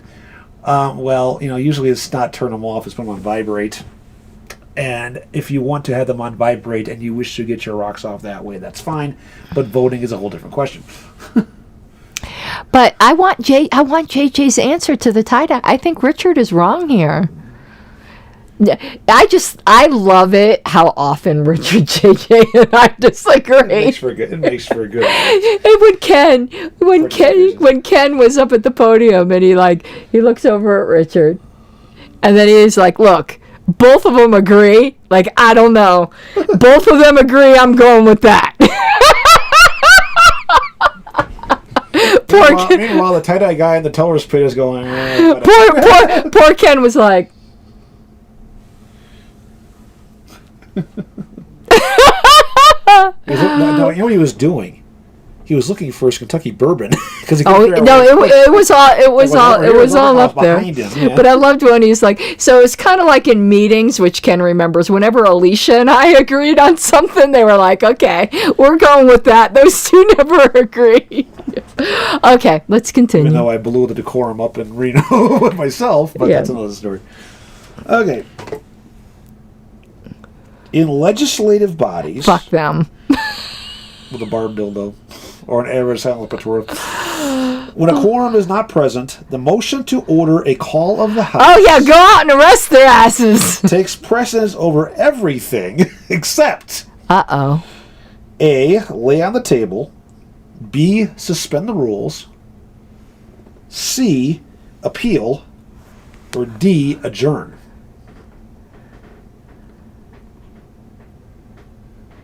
D. You are correct. I guessed. It was a rank guess because I don't care about rules of legislative bodies. But adjourn is just such a high priority that... Okay. Yeah. And that makes sense because... Here's JJ saying the tie-dye provision... That's Richard. Oh, I meant Richard. Yeah, it does relate to the orderly transaction of business, I think. I think it depends on the nature of the society. Like, people think... Listen, a lot of people thought that my pink hair, because I don't want to just pick on Mike, and his tie-dye was extremely distracting behind the Honorable Justin Amash. Yes, because somebody didn't do their job correctly and get the stage laid out correctly. I need to use the bathroom, so I'm hiding this so you can't cheat. So I didn't know if you wanted to entertain the audience. No stripping.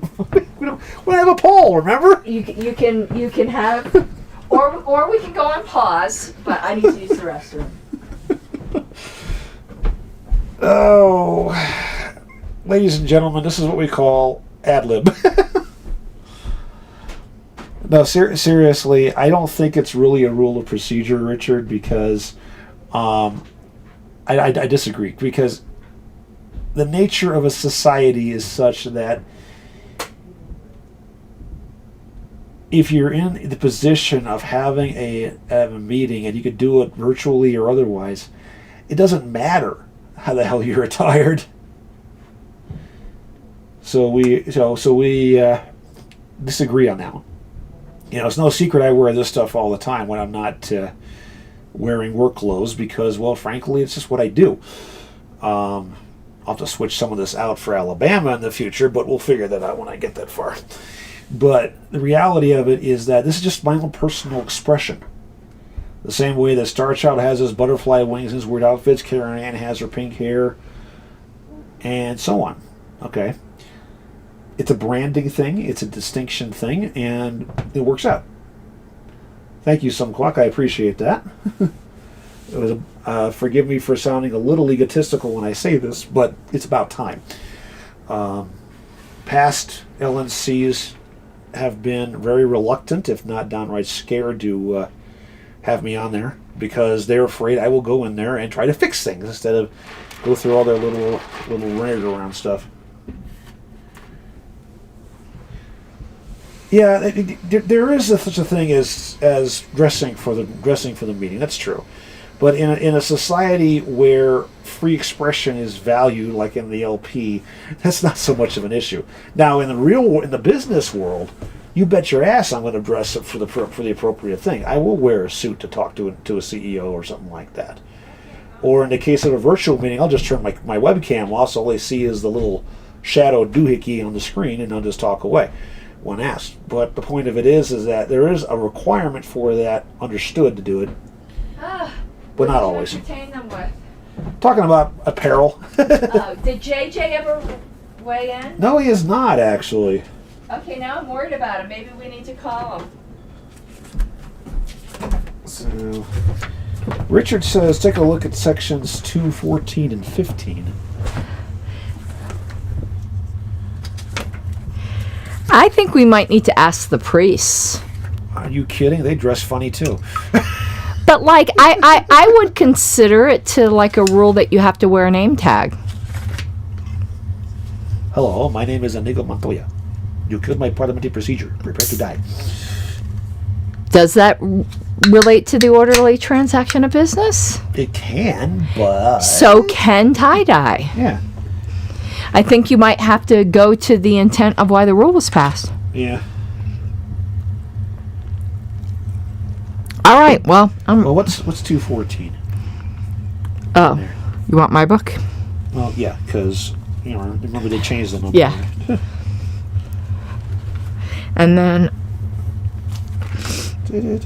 then I'll ask you questions. Your question. Well, the only thing I've read in this issue so far is JJ's article. JJ, you should be... I'm worried about him, though. He's not... JJ, are you there? Say something. Type something.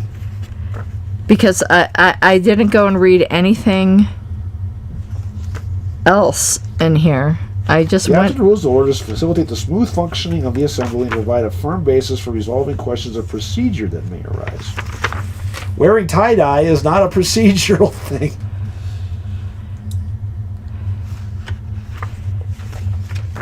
They changed the format of this. Okay, well, Richard... Okay, he's true. It would be closer to a standing roll. Okay, I'm kind of using the two interchangeably. Couldn't a standing roll that was located in your bylaws be suspended?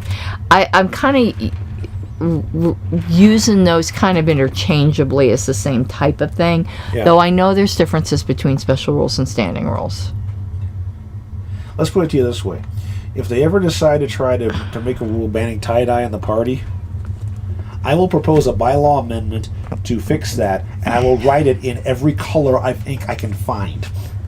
One letter at a time. You want to know what I found the other day? Don't ask me why. Somebody wanted me to look... Well, I know why, but somebody wanted me to go look at something in that cesspool group, which I just don't go Which to. Which cesspool? There's about a dozen of them. Well, the LNC Business Discuss one. The Business Disgusting, yeah. Yeah, and I don't know how, like...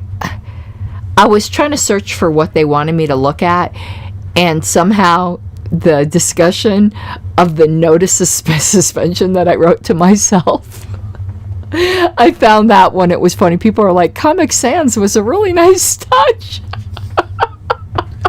And you wrote in pink, didn't you? I did. Yeah. But JJ... I am so upset that you wouldn't let me put the bad clip art on it. Now knowing everything that's happened and how utterly corrupt and dishonest that LNC was, do you regret not letting me put the bad clip art on that notice? It really needed a unicorn. It needed the running horse. It needed a unicorn being ridden by a clown, being chased by a dodo bird. It needed Clippy. It definitely needed Clippy. Does Clippy agree? Not what's his name again? Shmoo? Bunchy. Not Bunchy, sorry. Oh, it needed Bunchy. JJ, what happened to him? Tell him we're worried about him. You need to call him and tell him we're worried about him. Let me message him. One of my biggest regrets is that I did not put bad clip art on that notice. It is. Oh, there it is. Okay. And then I'm going to... Oh, you're going to get this next one, you bastard. You can't call me a bastard. I just did. What do you mean I can't? Because as did far you as call I, JJ? I pinged him on Messenger. So you should have called him. the reality of it is this: as far as I know, I was legitimately born. I was supposedly was there, but I don't remember it. So we're gonna call you. My sister is a witness, and she says you know nothing, Mike Snow. Okay, what? You don't watch Game of Thrones. No, I don't. Because there's something wrong with you. You know what Game of Thrones is? A great show. No, it's two people arguing over Chuck Norris's toilet. Are you ready? I'm not going with your bad jokes. I'm just not. That's not my joke. That's a Chuck Norris joke. I posted a little bunch of those on my Facebook page a while back. Okay. Are you ready? Hold on. No, Hunter, we actually have questions we read to try to get the right answer, and we keep score to see how we do. Not necessarily we use rationale to sort out how allegedly how we come up to do our answers, but sometimes we just know them straight off the yeah, bat. we're parliamentarians. It's Socratic in some ways, but it's also pure. We know it already from experience or memorization. He's not an official parliamentarian, which I don't know why. Because I've never taken the damn test. Richard doesn't think a standing rule in the bylaws can be suspended. I do. It's of less authority than a special rule of order. He says by majority vote. No, he says if it's in the bylaws, he thinks it cannot be suspended. Well, yeah, it says that in there about standing rules and the bylaws can't be suspended. We said that earlier. No, it doesn't say standing rules can't be. The rules. Anyway, let's get the question. No, it doesn't. Standing rules have even less authority than a special rule of order. If a special rule of order can be suspended, a standing rule definitely can be suspended. Let's just go to the question. Okay. Otherwise, we'll be actually rapping forever. I'm worried about JJ, honestly. I messaged him, so... Did he answer? Not yet. Huh. Did he see it? Not yet. Huh. You're going to call him in a minute if he doesn't answer. Maybe the GOP told him to stop talking to us. Maybe the GOP kidnapped him. Could be, because he got too friendly. It's like that guy, it's a true story, you know, that the government sent to infiltrate the LP. You heard that story, right? Yeah, it's Sarwark. No, not Sarwark. This is a long time ago. And he converted. And when he got called to testify to Congress, he read them the Riot Act. This happened in the 70s. Oh, okay. So I'm wondering, maybe that's what happened. Maybe they killed him. Maybe they killed him because he got... Let's not joke that far. Well, he's got a dark sense of humor. I know that, but he also has other things, so... Yeah. All right.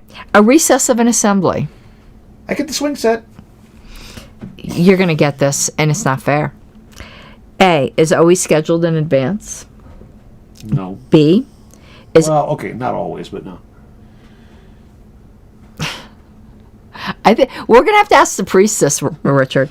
B, is always used to designate the time between meetings of a convention. No. C, is a short intermission within a meeting. Yes. D, must stipulate the time to reconvene. No on D. I'm going with C, and I'll tell you why I'm not saying D, because if you say that it must state a time to reconvene, that means a wall clock time versus a recess for X amount of time, which doesn't necessarily jive with a wall clock. So I'm staying C. I don't agree with you on D, but it is C because C's the better answer. Yeah. But I don't think when it says time, I don't think... Traditionally, we say recess for X minutes, reconvene at so-and-so time. We do this. We do the As a same matter of thing. courtesy. Yeah, but I don't think time there. I think you're hyper literally reading that. I don't think it means Hyper-literal. Yeah, I don't think it means wall clock, but I just think it's the better answer because adjourn could also do the same thing. Yes, it can. So, yeah, you're right on that. Recess is a short intermission within a meeting. It's easy. Yes. Yeah. Preferably an hour longer after lunch. What? Preferably an hour or longer after lunch, so there's time to play on the swing set of the merry-go-round. Did we need to read? Didn't you have recess in school? We did, but I'm not laughing at those stupid jokes. I'm not feeling well. Imagine. Well, we call that the fall. We call that the fall semester, Hunter. Wait, that wouldn't be a recess anyway, because a recess means you don't leave the premises. Yeah, that would mean an adjourn. That would definitely would be an adjourn. That's the big difference between adjourn and recess that people screw up. That's what I said. I'm not feeling well. That's what I said, but you haven't had a good recess till you play monkey bar and dodgeball.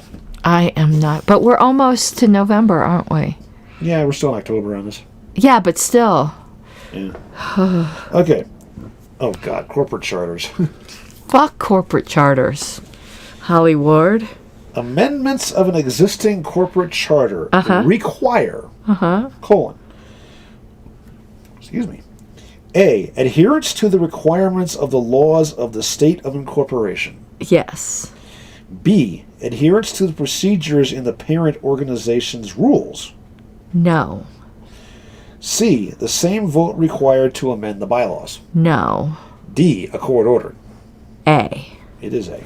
Yeah. That's pretty stressful. Because corporations are a creature of the state. Right. So you only have to follow the rules of the state. Right. Congressional recess, it's not under Roberts for one thing. Yeah, they use Masons, which has different terminology than Roberts does. So, yeah, the rules we're talking about here probably don't apply. I mean, they might apply in some cases to, like, legislative bodies. Yeah. And particularly, like, your town council and stuff will use Roberts. Yeah. But not to legislatures. Those use Mason's Rules of Order. Yeah. And they're a whole different set of animals. Yeah. They're different parliamentary authorities, Hunter. There's certain major ones, but Mason's is just a different one. Yeah. The original rules of the U.S. Senate were actually written by Thomas Jefferson. What's the other one? AIP? Might be. American Institute of Parliamentarian Standard Code of It's a standard code of parliamentary procedure. Yeah. That's another one. Yeah. But Roberts is kind of the most common for non-legislatures. It's also the broadest for trying to cover most bases. Who are you calling abroad? Okay. Not you. I'm asking you, right? Yes. And then it's a Sunday, you mother. About fucking time. Okay. Oh, when the bylaws... Oh, we're on the 24th. When the bylaws provide that members may be active, associate, or honorary. Ooh, that's like a due structure. The term member yes. is used to apply to active, associate, and honorary members. B, only to active members. C, only to active and associate members. D, active, affiliate, associate, and honorary members. Okay, wait a minute. We got a pile here. We do have a pile. It's steaming, too. Okay, start from the top. Okay, the bylaws provide that members may be active, associate, or honorary. Okay. So there are those three terms. Okay. The term member is used to apply to A, active, associate, and honorary members. B, only to active members. It's not B. C, only to active and associate members.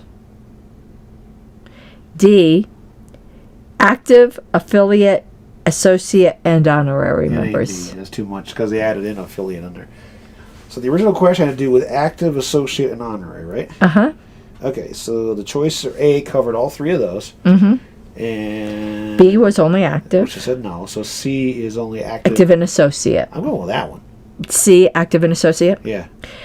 It's A, and I would have gone with C too, because honorary doesn't have voting rights. Right. And to me, a member has voting rights. But they said A, so we should look this up. Yeah. Because I would have said C too. Yeah, what's the citation on this? I would have said C See, too. traditionally, we list them as associate member or honorary member. But an honorary active member is like when you get an honorary degree from a college. You don't actually like have a diploma. No, you don't. You get a funny looking sash to throw on your generic. I use it everywhere rope. Like honorary member it's just I'm freezing. I don't feel good.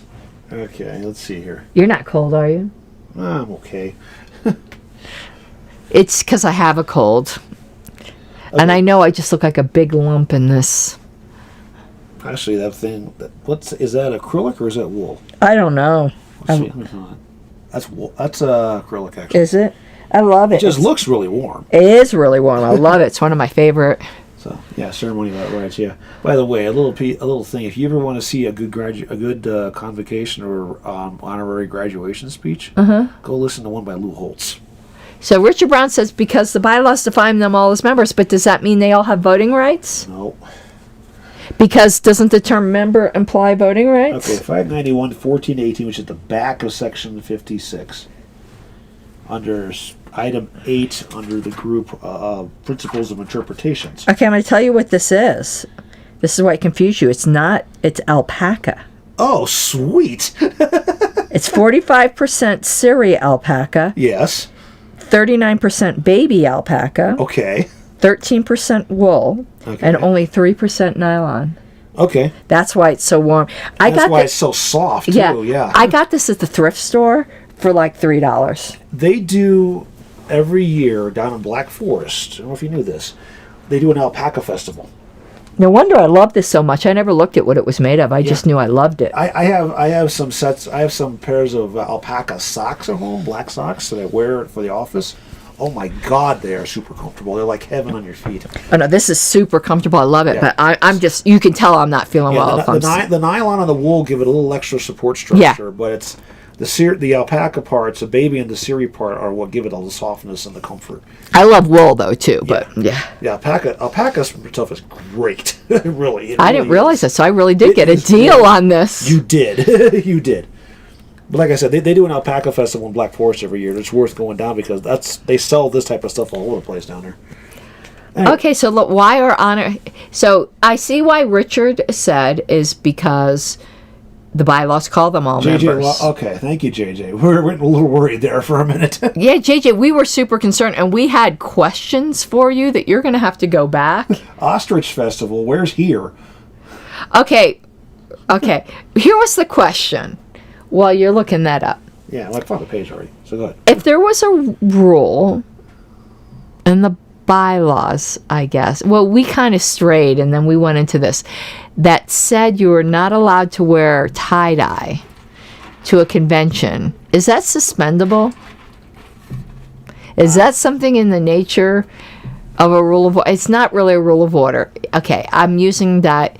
Is it suspendable? Yes, it'd be more like a standing rule. So I guess the ultimate question is standing rules in bylaws suspendable?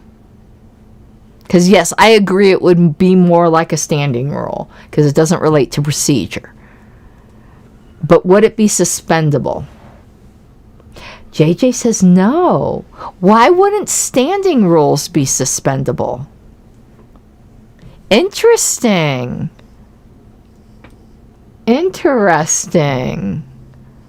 Okay. I don't think I agree, but I'm willing to be persuaded because you guys know more than me. It doesn't make sense to me. Where's my make it make sense? Oh. I don't think that works here. But we will say this. Objection speculative. Objection speculative doesn't work. Did you mute something back? Yes, if it was a standing rule. Oh, you mean, but not a standing rule in the bylaws. Yeah, versus being on its own. Okay. That makes no sense. Unauthorized Look, recording. none of this shit is working. We lost our sound effects. What the heck? Yeah, we lost all the ones except for, that's what she said. Is that one working? Yeah. No, it's not. Oh my God, what happened? Weird. Okay, well, that Okay. happens sometimes. Now, to go back to the original question. Yeah. Here. Under principles of interpretation, Make number it make 8, sense. in cases where the bylaws use a general term and are also two or more specific terms that are wholly included under the general one, a rule in which only the general term is used applies to all the specifics. Where the bylaws provide in the basic enumeration of the classes of membership that, quote, members may be active, associate, or honorary, unquote. They can hear them. We can't We hear. can't hear them. Oh, derp. Did you mute something? That, quote, members may Oh, that's because That's us. that's us because oh, I know why I muted. I'm muted. I'm an idiot. Okay, I muted because I had to take care of that spam guy. So let's go back here. Then let me put my volume back up and let's try this again. What am I looking for? Just pick one. I know, but I'm looking for well. Objection, speculative. We're good. Okay, back to this. So, where the bylaws provide in the basic enumeration of the classes of membership that, quote, members may be active, associate, or honorary, unquote, the general term member is used to apply to all three classes of members. But if in the article on members it is stated that members may either be active or associate members, or if that article simply describes members without classification, as in the sample bylaws, the term member applies only to those classes or that class of members, even if honorary members are provided for elsewhere, in which case honorary membership is not real membership. Oh, so if it includes honorary in the section on members, they get to vote. Similarly, if the bylaws provide for elected officers or appointed officers, the word officers or the expression all officers used elsewhere in the establishing the term during which office shall be held applies to both elected and appointed. So, interesting. This one doesn't work. Say? Try a different one. That one works, but make it make sense doesn't work. Interesting. I don't know why this does this sometimes. I think I gotta clear this whole thing and start over. So I would argue that honorary doesn't apply because they're honorary. They're not actual. Yeah, but it says since it's on the section under members. I agree with you. Let's see if we can make it work here. Make it make sense. That one works. Yeah, just not in here. Okay, so there's some sort of disconnect going on Yeah. here. I'm hungry. Don't talk about chicken. Besides, we get steak upstairs. I don't like steak. You know that. We had my steaks. Oh. No, Wayne's making me green beans, I think. Oh, okay. Am I asking you now? We got No, I asked you. Oh, you get another one we because got steaks coming out of our freezer like you wouldn't believe. So we brought some extras up. I don't hate steaks. They're just not my favorite. We had a pair of T-bones yesterday, and they came out beautiful. And when I don't feel well, I'm really fussy on what I eat. Yeah. But okay, you get another one. Did you mark it? I didn't get it right. Remember? Oh, that's right. You didn't get it right. Yeah. I don't feel where'd well. Sunday go? Okay, Sunday, Okay, and now I'm what giving you colors? Monday. Okay. A motion to go into executive session. We've had this question before. We've had this exact question before. A is a question of privilege of the assembly. Couldn't get that out for a second. It did. B yields to a question of personal privilege. C requires a 2/3 vote. I keep burping. Keep burping badly. D is undebatable. It is not undebatable. So not D. So what are the other ones?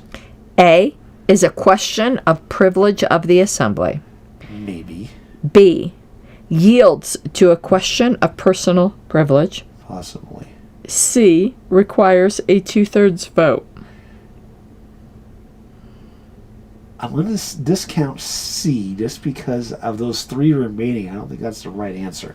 So A is a question of privilege of the assembly, and B is yields to a question of personal privilege. I'm going to go with B, and my reasoning is this. A question of personal privilege would be a request to take care of something before they go into the session itself. Because you really can't do motions or something like that, personal privilege motions in the executive session. So I'm sticking with B. It is A. It is A. Okay, well, I can understand why they say Yeah. I can Do you want to... No, I think I understand why they say But why isn't it B? Why doesn't it yield? That's a good question. JJ. Oh, I was saying before I said I had to go to the bathroom.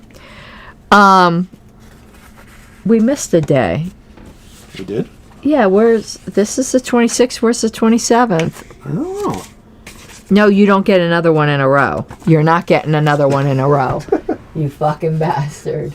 You're not getting another one in a row. We're going to switch up between evens and odds. I don't know what happened to it. Is it in the stack? We're missing number 29, too. We're missing That's a bunch of what them. was sitting here, so... Well, we're just going to flip back and forth and not worry about evens and odds. Now back to the whole thing. JJ said A, but why isn't it B? That's what I want to know. And plus, kudos to whoever did the redesign of... Look how they made it like just more... You know what I mean? Like more... Easier to see. Not just easier to see, more modern graphics. And feel the paper. It's nice. It's slicky. It's slicky, and just the graphics are better. It'll be... Did they get a new editor for this? Gel pen smear. Did they get a new editors for this, JJ? Because the graphics are way better. The layout is way better. So JJ said, questions of privilege. Oh, questions of privilege relating to the group supersede those of a personal privilege. That's very anti-libertarian. That's very inverse of what... It's very anti-libertarian. I'm very triggered by that. It stops on minority rights. I'm so triggered by that right now. No, questions of the group do not override questions of the individual. God, the GOP plant is just fucking us over, man. Okay. 227. JJ, you're gonna have to let me know when you're tired of this joke, because me and my autism, I never know when people get tired of me fucking with them. A motion to go into executive session is a question of the privilege of the assembly. Okay. Questions of personal privilege, which seldom arise in ordinary society, and even more rarely justify an interruption of pending business. Not true. May relate, for example, to an incorrect record of a member's participation in a meeting contained in minutes approved in his absence, or to charges circulated against the member's character. Huh? That doesn't even mention it. Hang on, there's one more citation here. I think JJ answered it. We just don't agree. Let's see. Executive session, 28 to 30. Okay. A meeting enters into executive session only when required by rule or established custom or upon the adoption of a motion to do so. A motion to go to executive session is a question of privilege and therefore adopted by a majority vote, which explains why it's not a two-thirds vote. It doesn't say it's not debatable, but we knew that was the case anyway. It's like, why are we doing this? But it doesn't go into the question of yielding. That's the problem. Chapter 7, Section 19. All right. Well, that's interesting. Question of privilege. Oh, my God, JJ. I'm revising my opinion. I think he is a GOP plant with this one. The group acts... No. No, we're all now totally... Even all the voices in my head disagree with that one. We're all libertarian triggered at this point.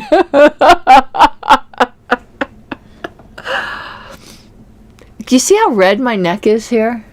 Raised? Look, see how red? I have to go... Too much dye? No. Okay, this happened before on my back. Yeah. And I know this doesn't look like what normally think it is, but I think it's a mild case of shingles. I get shingles, and I had it on my back, and it felt it's like this. I have to go to the doctor. Oh, fun. But I think I'm getting like a mild case of shingles on my neck. Ugh. Lydia went through that a while back. I don't get it major like those ads you see where people like are in absolute hell. It's just itchy and rough skin for me. She had a major case of it where right over her eye swelled up, and it covered over. And this is after she'd had the surgery. So she was worried, sick, that something was going to happen to her eye. And I don't blame her. We took her to the hospital for that one. But. Yeah, no, it's starting to get really bad. So, yeah, no, Wayne's making an appointment for me. But I had something very similar on my back, and it was shingles. Okay, so this is question of privilege. Okay, well, I think we answered it. We just don't agree. The group rights supersede. That's why. He said try 19.7. Okay, let's go to my book. Well, I'm in 19 at the moment, so... I'm fading fast. But I'd like to catch up. I really would like to catch up. I like the mustard myself. 19.7, what subsection? That is a subsection. No, dup. Types of... Further rules and explanations. Okay. Oh, here we go. This answered it right here. Questions of privilege are two types relating to business assembly and a whole, and questions of personal. If the two come into competition, the former take precedence over the latter. Very statist. Very bullshit. Very statist. The needs of the one outweigh the needs of the many. So I asked you that, right? Captain, yeah, so now you're asking me to, because we lost some days. And you want to know what? Oh, I got to tell you something interesting. Do that again? That's funny. That is funny. Oh, God, I'm so itchy. And I think it's a shingles thing, why I've been so itchy. Anyway, yes, I'm making my hat wiggle. Allegedly, Richard can correct me. Allegedly, so they're doing away... Who's they? The National the NAP, because they hate being called that, are doing away with the new RP test, for sure. The one that you've been... Yes. And as long as you've... Waiting on forever? And as long as you've completed up through all of Section 1, I think it was, they're giving you the RP. So what are they going to replace it with? They haven't decided that. JJ got the vaccine. Oh, the shingles vaccine. I thought you meant the COVID vaccine. Did you have chicken pox as a kid, JJ? If not, you don't need the vaccine because you're supposed to have natural immunity. I'm probably going to end up getting it because I do have bouts. And I have had I had chicken pox as a kid. And make sure that you get a blood test and make sure that the version of the vaccine matches up with the version of the shingles. Because if they don't match, it's not going to matter. I'm so itchy. What was I saying? You were messing around with poison ivy. No, there was something I was actually saying. NAP. They haven't said what they're going to replace it yet. Who knows? Maybe they'll go back to the previous one. Who knows? So I've earned a double RP now. Okay. Because I've made it through. It was 2 point something. I've made it through that. I'm almost to Section 3. But they don't know what they were going to replace it yet. But I hope they replace it with something like the legacy exam because they'll start doing new calendars. Well, that's fine because they do a legacy exam, then I'll go take it finally. Yeah. I look at the crap you've been going through with this and you're replacement. Like, nah, fam. Like, what the fuck's the point? Nah, fam. Yeah. Let's see if they finally graded. I don't think they're going to grade anymore. Let's see if they finally... I've been waiting now, what's it, 3 months? NAP test? No, Schoology. Right here, Schoology. Schoology? That's the name of the program they're using. Log in. Nope. No notifications. The last is currently... They don't even show me my old ones. Isn't this freaking ridiculous? And this thing is so ridiculous to navigate. Where am I at?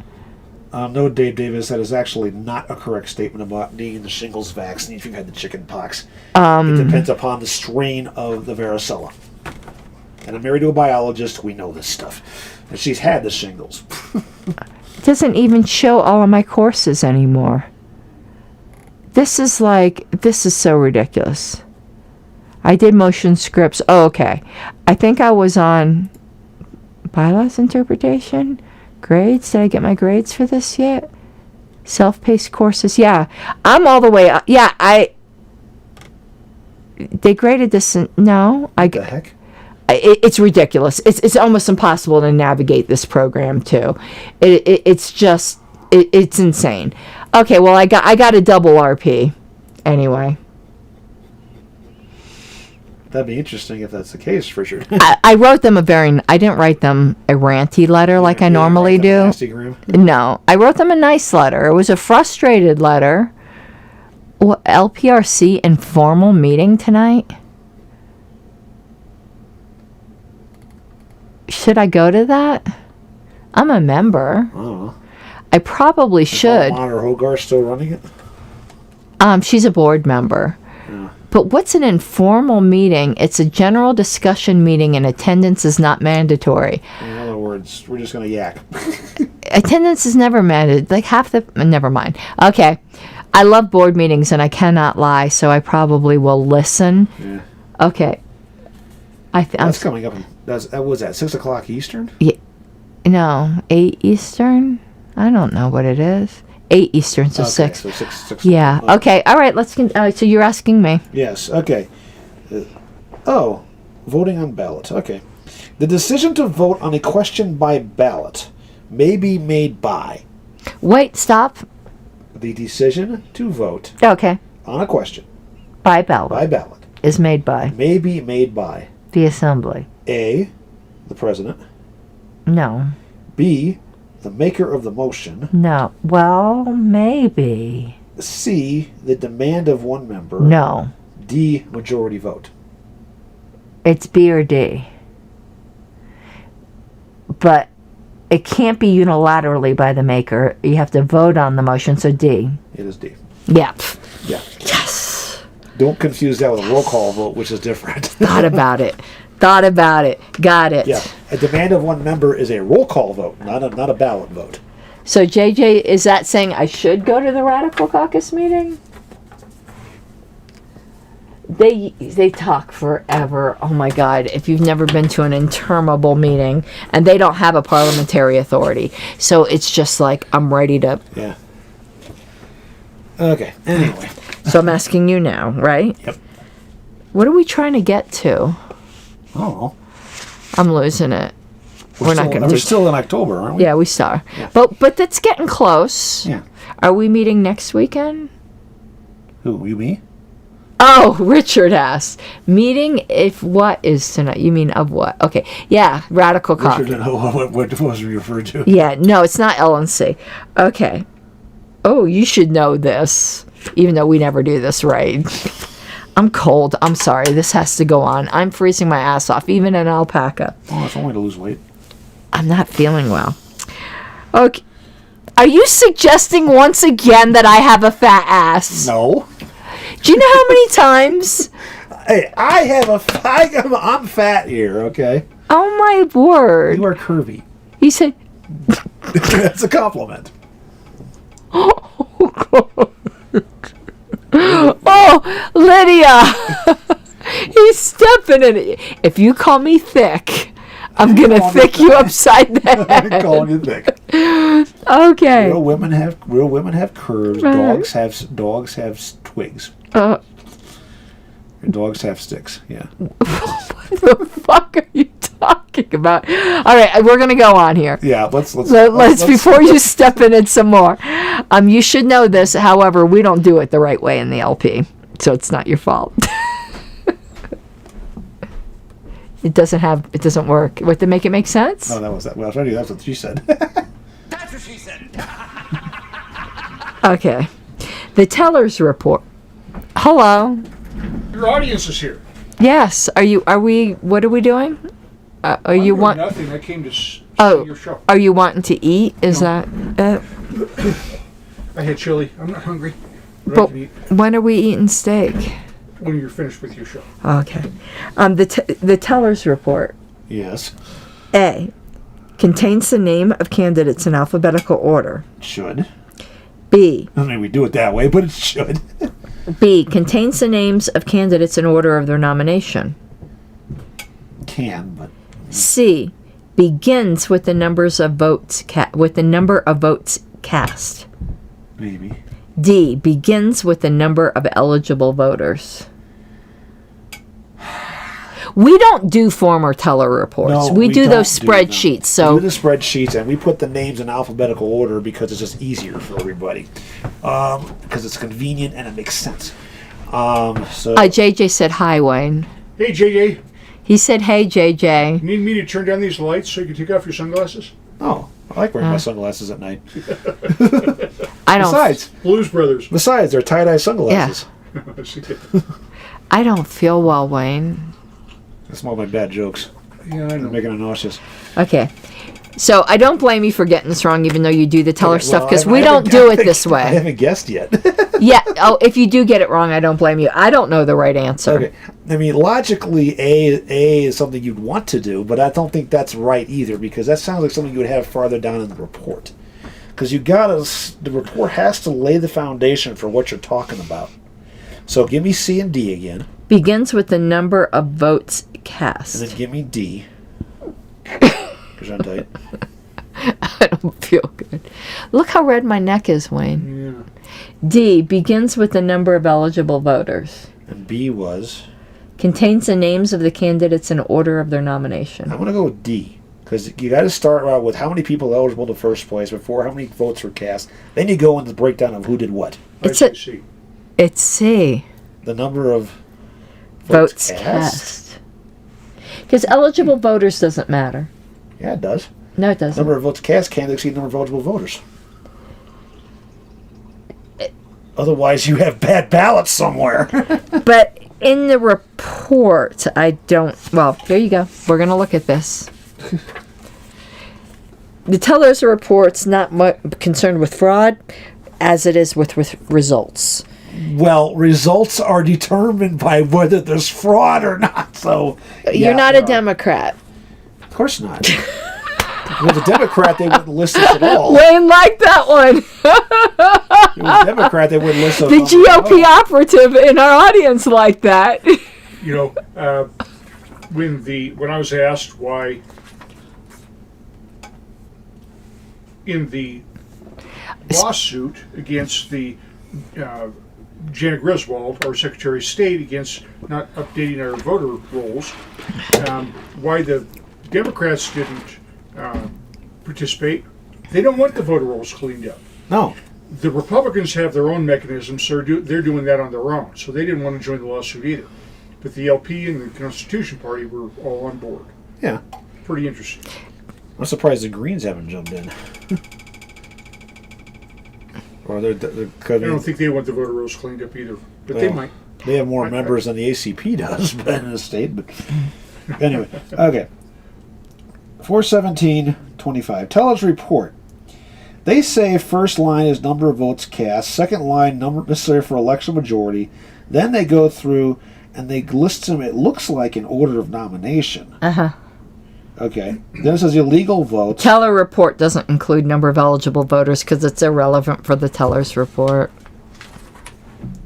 The chair, when they look at the teller's report, the chair would look and go, wait, the number of eligible, the number of votes cast is more than the number of eligible voters. That's not something for the teller's report. I got you, Mike. Yeah, I think I did. I understand what they're saying, but I disagree with it. And I disagree with it because the tellers are the first line of defense against voting fraud. Nathan, they do not allow a public... Okay, let me tell you the rules of the Radical Caucus. Only members are allowed to attend without unanimous consent of the board. No, I've never... They normally don't disallow anyone from attending, but that's the rules. So, yeah. It's not a real meeting. It's kind of like just a discussion. So, Them fuckers. Who? Sam's Club. Oh, I thought you meant the Radical Caucus. I'm like, what did they do to you? No, the assholes auto-renewing the membership I was going to let expire. It's... Because Sam sucks. Anyway. I like Sam's Club. I prefer Costco. I much prefer Costco. Yeah. Okay, who's asking who now? Well, give me the dang sheet so I can Who's answer. ahead? Caryn is ahead again? Yeah, who asked who the Again? Oh, You asked me, so I asked you. Yeah, because remember And I'm feeling I got poorly. the question wrong. It skipped the 31st. I don't know what happened. It's on the This page is second. missing here. So. Yeah, we don't know what happened. Is that the stuff that was upstairs? No, Those down. those were old ones. You want to bring those down? I already did. Yeah. I'm cold. You turn the furnace off, so I can't help you with that. You know this is made of alpaca? I love alpaca wool. That's warmer than regular wool. Did you know this was made of alpaca? I did not, but I know you bought one in Pueblo. Is that the one you No, bought? no. That's a different. You That need- had a design You on need it. to take her to the Alpaca Festival in Black Forest next year. This was from a thrift store. Really? Mm-hmm. They should be quite warm. It's And soft as all get out, that's for sure. And I'm freezing. Is your heater on? This one is. You're sitting right next to it. Don't feel Oh, well. You're sick. Okay. Anyway. Ready? Yes. The subsidiary emotion to No. That's not a yes or no question. The subsidiary emotion to commit is debatable as to what? A. The merits of the main motion. No. B. The appropriate details of the motion to commit. Yes. C. The merits of the pending amendments. No. D. The decision on a pending debatable appeal. What the actual fuck? Where did D come from? I don't know. That came out of left field. Just read the damn thing. They're trying to increase your chances from 1/4 to 1/3 of getting it right. Richard, we're in 2020 and we're right around the end of October going into November. Yeah, we have a 2019 one we could go back to, but we want a new one. Yeah. Otherwise- They didn't put 2023 out, man. Yeah, otherwise we're going to go to that test. We're going to go to the old legacy test and just start using that. Or we'll find other things to talk about. We'll start talking about national parliamentarian. I mean, there's parliamentary shit to talk about. This is just fun. Start again, though. So you have a motion to commit, and it's a subsidy. Who cares? Yeah. You have a motion to commit. Yes. It's debatable as to what? A, the merits of the main motion. B, No. the appropriate details of the motion to commit. Yeah, to me that should be. C, the merits of pending amendments. No. D, the decision on a pending debatable appeal. A. Say the question again. The subsidiary motion to commit is debatable as to what? B. You're going B. Yes. Okay, it is B. Okay. And I'll tell you why it's B. I don't know why you thought A. If the merits of the main motion are debatable, then the merits of the pending amendments to the main motion are debatable as well. Right, and So that's don't- what you're sending to the committee. In the first place. Yeah. Right, so why would you do that? An D appeal. doesn't make any sense. Right, it made no sense because that wasn't even on the table. That's why I asked you to read the main thing again, because I was like, Yeah, but B makes sense because if the motion, you're debating the motion to commit, you're debating what the hell the motion's all about. Yeah. yeah, my God, that D just came out of left field. Yeah, That like That made would absolutely There's no sense. Even more now. I know. Mike, what the hell? I had a couple of questions that were just missed. Have you had a couple beers? No, All of he them? hasn't drank anything, and I've only had a little bit of this because I'm not feeling well. So he's I'm doing way better because I'm actually sober this time. She's in a state of delirious accuracy. But I don't feel well. I've got to. Do I feel warm to you? Ooh. No, you feel cold. Do I? I mean, I feel like I have a fever. No, this is cool and Come this feel- is cooler. Come feel me. You know me. You felt me more than he did. Wait, come feel up, Caryn. No, you're not warm. Okay. Am I asking you? Yes. Okay. I'm asked you. Remember, you got it right. Okay. I'm confused. Oh, God. you're Caryn Ann. Oh God. Are you ready? Richard Brown says, "Mine for the old calendars." Oh, please do. We'll take them. Oh yes. We'll take them.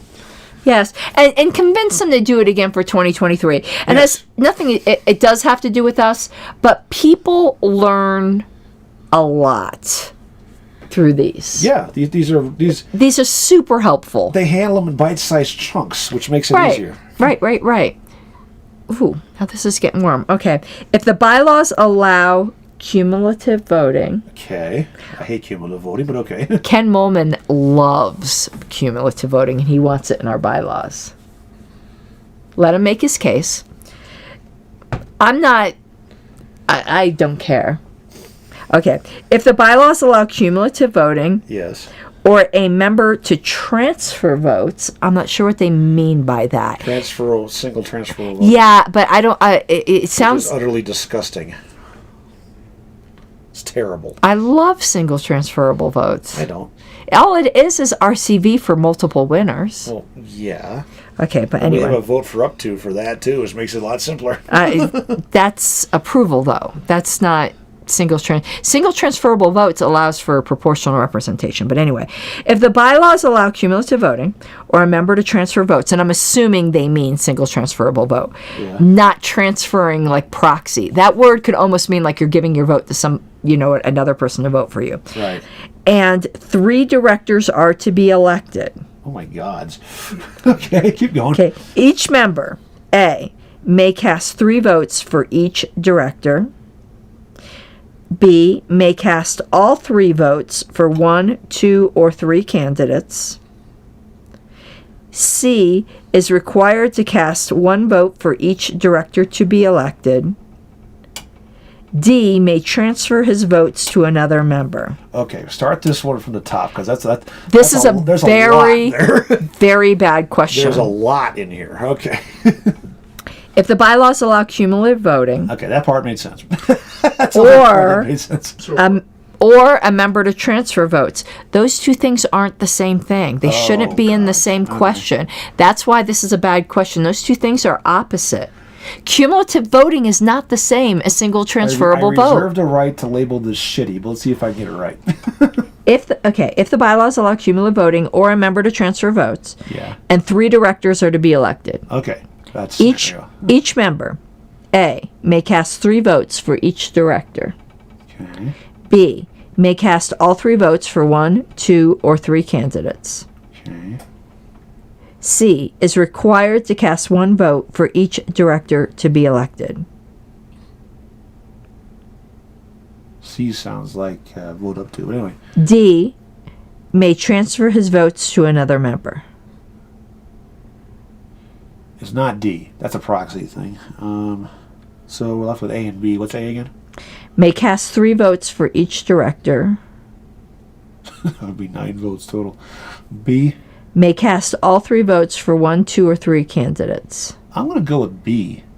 Me too. And it is B. Okay. It's worded really badly. The only reason I'm going with that is because, obviously C and D didn't make any sense, but it seemed to me that if you have 3 votes, you could get, but it's cumulative, you can cast it for all 3 for 1 or however combination you want, versus voting up to, which means you could vote for 1 each, how many you wanted. And the first one didn't make any sense at all. Casey Jones, YouTube just must think you're a weirdo who likes parliamentary procedure, because that's what this show is. Somebody's just here because they said they got recommended by YouTube. So YouTube thinks you're a freak, just so you know. Well, we appreciate the compliment. Yeah, YouTube thinks you're very freaky deaky. Okay, let me tell you, though, what the problem is here. B is the right answer, obviously. Yeah. However, that is not single transferable voting. No, So putting those, it's cumulative. It's a great description of cumulative, but it does not describe STV. That's STV, not D. It doesn't describe STD either, but it's not it's not transferable disease. It's not. Oh, you want to know what's weird, Nathan? With better reach, I did 1 short. And that increased the reach. Fantastic. I'm going to do a bunch of shorts. YouTube is highly encouraging shorts. Well, yeah, it's because they're competing with TikTok. Well, they want to be short attention span theater. They want to. So I'm still going to call it shitty anyway because it was shitty. But you want, but you got it. You put it on your side too, right? I know. Okay. Give me both. Okay, I just didn't want you to rip yourself off there because you're losing so badly. So. If only losing weight was that easy. Oh, you got the notification. Yeah, I need to upload more shorts. Say that again. Yeah, you might want to rephrase that. Yep, that's what I need to do. That's what she said. All right. Why am I having visions of a pair of under a flagpole? I am so itchy. It's not even funny. And I'm freezing. Question. Simple. They reelected him. Anyway, that's for Valiant Thor. Yeah. At the end of the trial. What trial? Don't do this to me. Do you want to skip the question? No, Okay. but I'm tired of this shit. I understand that, but I didn't write the question. I just read them. I get all the trial questions. At the end of a trial, when the findings as to the guilt of the accused are under consideration, A, member witnesses cannot debate or vote. The hell does that Member, even what mean? the fuck does that mean? B, if there is more than one specification, the votes can be taken on a single ballot. That makes no sense. C, amendments to the question are not in order. Or D, they are not debatable. I don't understand. What the fuck? Make it make sense. Yeah, I agree with that. I'm like, what the hell are you talking about? Start again. Yeah. There's a trial and it finished. Okay, yes. Okay. They're stuck together. Okay. The findings are under consideration. Okay, I read that to see they're deliberating. Yes. Okay. A, member witnesses cannot debate or vote. What the hell is a member witness? So far that seems like the only right thing because witnesses shouldn't be able to vote. That's a conflict of interest, JJ, by definition. Okay, keep going. B, if there is more than one specification, the votes can be taken on a single ballot. Yes. C, amendments to the question are not in order. I don't understand that. D, they are not debatable. Who's they? I'm assuming they mean the findings. Because you already went through A. The answer is B. Fuck that. What is B? Well, I forgot If what. there is more than one specification, the votes can be taken on a single ballot. Okay, let me tell you why this is a shitty question. Because it is a shitty question. If they mean you, which means our judicial committee fucked it up, by the way. Well, no, they didn't. Yeah, I wasn't on there. Anyway, no, maybe they did. I took that to mean you could have multiple questions on one ballot, which you can do. But I think what they meant was you had all the questions lumped into one question. I think, and if that's what they meant, that's wrong. All right, let's go. They're using weird terminology. Do you understand, like how you can have, if you're electing somebody, you can have one ballot that has chair, secretary, I thought that's what they meant. Yeah, charge A, charge B, etc. Yes, but I think what they meant was all the charges at once, one vote. Which is what the LNC did wrong with me because they didn't vote separately on everything. And they're like, well, we agreed with some, but not for others. You didn't divide the question, bitches. And Nathan is right. Roberts does not restrict votes due to conflicts of interest. But Right. they should! Okay, 667. This one we're going to look up. 667, 12 to 15. This is section 63 on investigation and trial. All right, I'm not having fun anymore. Don't walk like a Clydesdale. I changed my shoes. So It's bumping my camera. You gotta. Yes, just like that. It's still. Walk like you're doing a ballet dance. Tippy I toes. don't know how to do that, Mike. You gotta be lighter in your loafers. Wayne, Okay. don't clump the floor. Okay, chapter 20, section 63, 667. This is under, what the hell is this under? Procedure of trial. Okay, this is item E, I think. Yeah, JJ, and that's what I thought. But I think Yeah, that's item E. Okay. You see, JJ agreed with me. You can vote on each charge and specifications on one ballot. Okay. But you have to vote on each charge. And I think they meant... Okay. When the closing arguments have been completed, the accused must leave the room. Fine, that makes sense. If the trial before the assembly rather than a trial committee, the managers, defense counsel, members of society, and member witnesses for both sides remain, take part in discussion, and vote as any other members. That is fucked up. That doesn't make any sense. Witnesses should not be voting on the innocence or guilt of the charges. Period. That's crazy. That is royally fucked up. Okay. So I just need to bring more witnesses than the other people. Witnesses that are members, yes, on the committee. The chair then states the question on the finding as to the guilt of the accused as follows. The question before the assembly of the committee or blah, blah, blah, blah, blah. Each of the specifications and then the charge is read, open to debate, and voted on separately, although several votes can be delayed to be taken on a single ballot. That's what I was saying, on a single ballot. The specifications on the charge or the charge can be amended to conform to facts brought out at the trial. That's also bull. This is just a bad question. But not in such a way as to find the accused guilty of a charge not wholly included within charges for which they have been tried. In other words, they're saying they can find him guilty of an amended lesser charge, but not totally something new. That was just a bad question. Well, this is bad procedure. I mean, I didn't get it, but it was just a bad question. And I want to get past this subject because it's bothering me. I agree, but I will happily record that as shitty because that was a shitty. Yeah, that was a shit. Am I asking you now? Yeah, I am. However, that illustrates the point of just how some areas have fucked up Robert's procedure. They really need to revamp the whole... They do, because there's at least two major issues with that right then and there. Number one is the fact that you're allowing witnesses to debate and vote on the accused innocence or guilt. That's not the role of a witness. There should be a recusal there automatically. Number two is the fact that they can amend the charges after the fact. No, you can't. Not in deliberation. Before trial, you can, but not after. Not during that point. You can't change the rules in the middle. Go ahead. And I think this should be our last one because I'm fading fast. Okay. So this gives you a chance to get a zinger in before. I don't do zingers. I prefer hostess. Are you ready? Yes. Maybe. Go Okay. ahead. At a convention, Okay.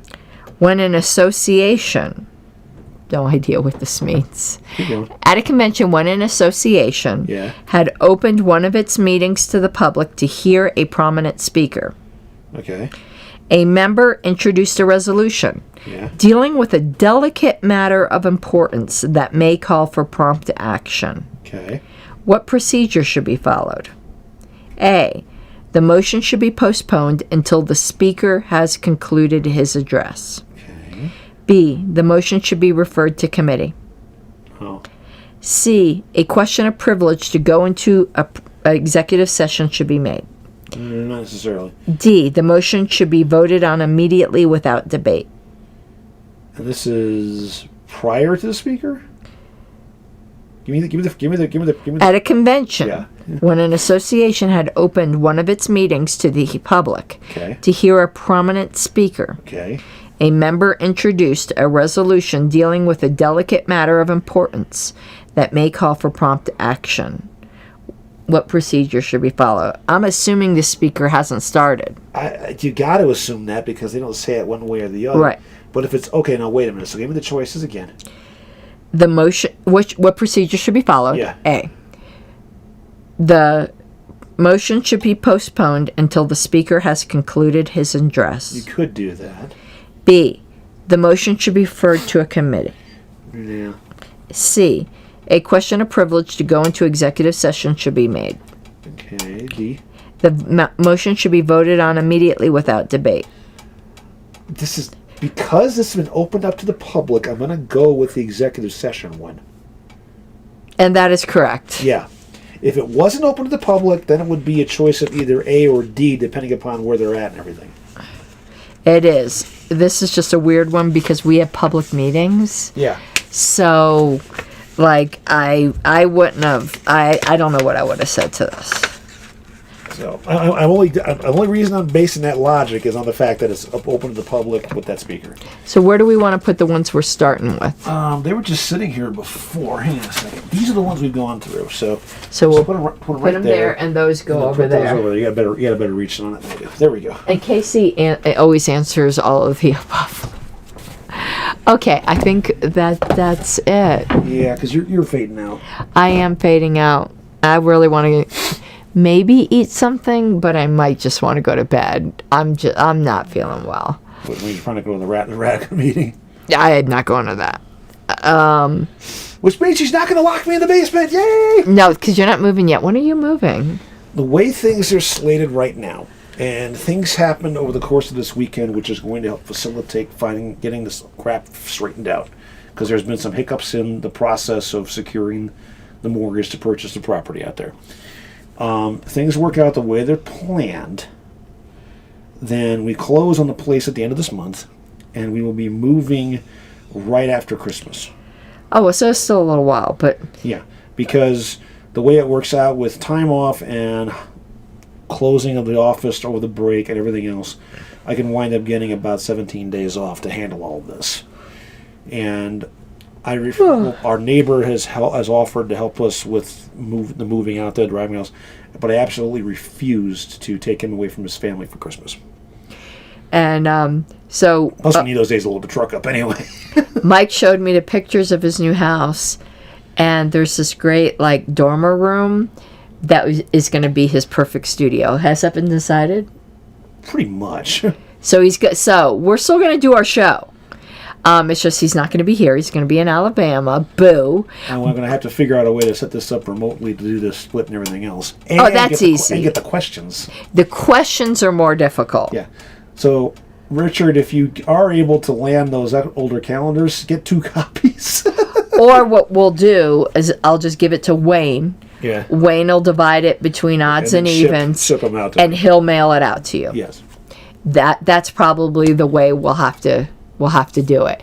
But he'll have a fantastic studio. If we can set it up correctly. And that's a perfect room for a studio. But I'm going to say this directly to you, and I want you to understand this straight out. Mm-hmm. You guys, the welcome mat's out for you guys. Oh yeah, no, we're coming because that floor is fantastic. I'm coming to see the floor, not Mike. The floor is a type of poured acrylic that looks like petrified I've never seen a poured acrylic floor. Neither have I, so, I've seen terrazzo. I've never seen a poured acrylic floor. Who does that? I've never seen one before either, so it's something totally different. Okay, wait, hold on. Since we're done with our shed, is that like a normal thing? Is that just an Alabama thing? Has anyone ever... To be honest, until I saw this place, I've never seen it before. So have you asked Wayne? Because he's a poured acrylic floor. Apparently it's a thing. Ew, some of those are ugly. Well, you can add different color pieces. Yours was nice, but some of these... That's not bad. That's close, actually. What the hell is that? No. That looks like bad runoff from Yellowstone. But that red one right there. Yeah, that... No, down one. I know, but that one's pretty. Yeah. But that looks like yours. That looks very much like mine. But yours isn't quite so dark. It's a little more wavy. It's more wavy more than bushy there. Yeah, they do it in tabletops, yeah. That's pretty interesting. But this looks like terrazzo. You can do it that way. Well, that's an epoxy floor, but yeah. That's kind of close. Look at that. Ooh, that's a pretty blue. I've never heard of a poured acrylic floor. Now that's in a garage. Right, that's a pure epoxy, yeah. Ew. Some of these are really ugly, but some of them are pretty. That's well, I've never heard of that before. That one. Right there. Here? That one, yeah. Or that one. That one looks like a bunch of sunspots. That one almost looks like a crime scene. That one just had the window glare. Yeah. Not so far off, yeah. So I'd never heard of that before. It's super cool. That's kind of like it too. Darker. Yeah, not as red, but yeah. This this is what pennies. I love those. My neighbors have one of those. I love that. I literally gave him like $50 in pennies one day just to help work that out. Yeah, some of these are pretty cool. That looks like it's underwater. That looks like a pool, yeah. That is creepy. That's actually creepy, but I'd never heard of this before. These just look like terrazzo.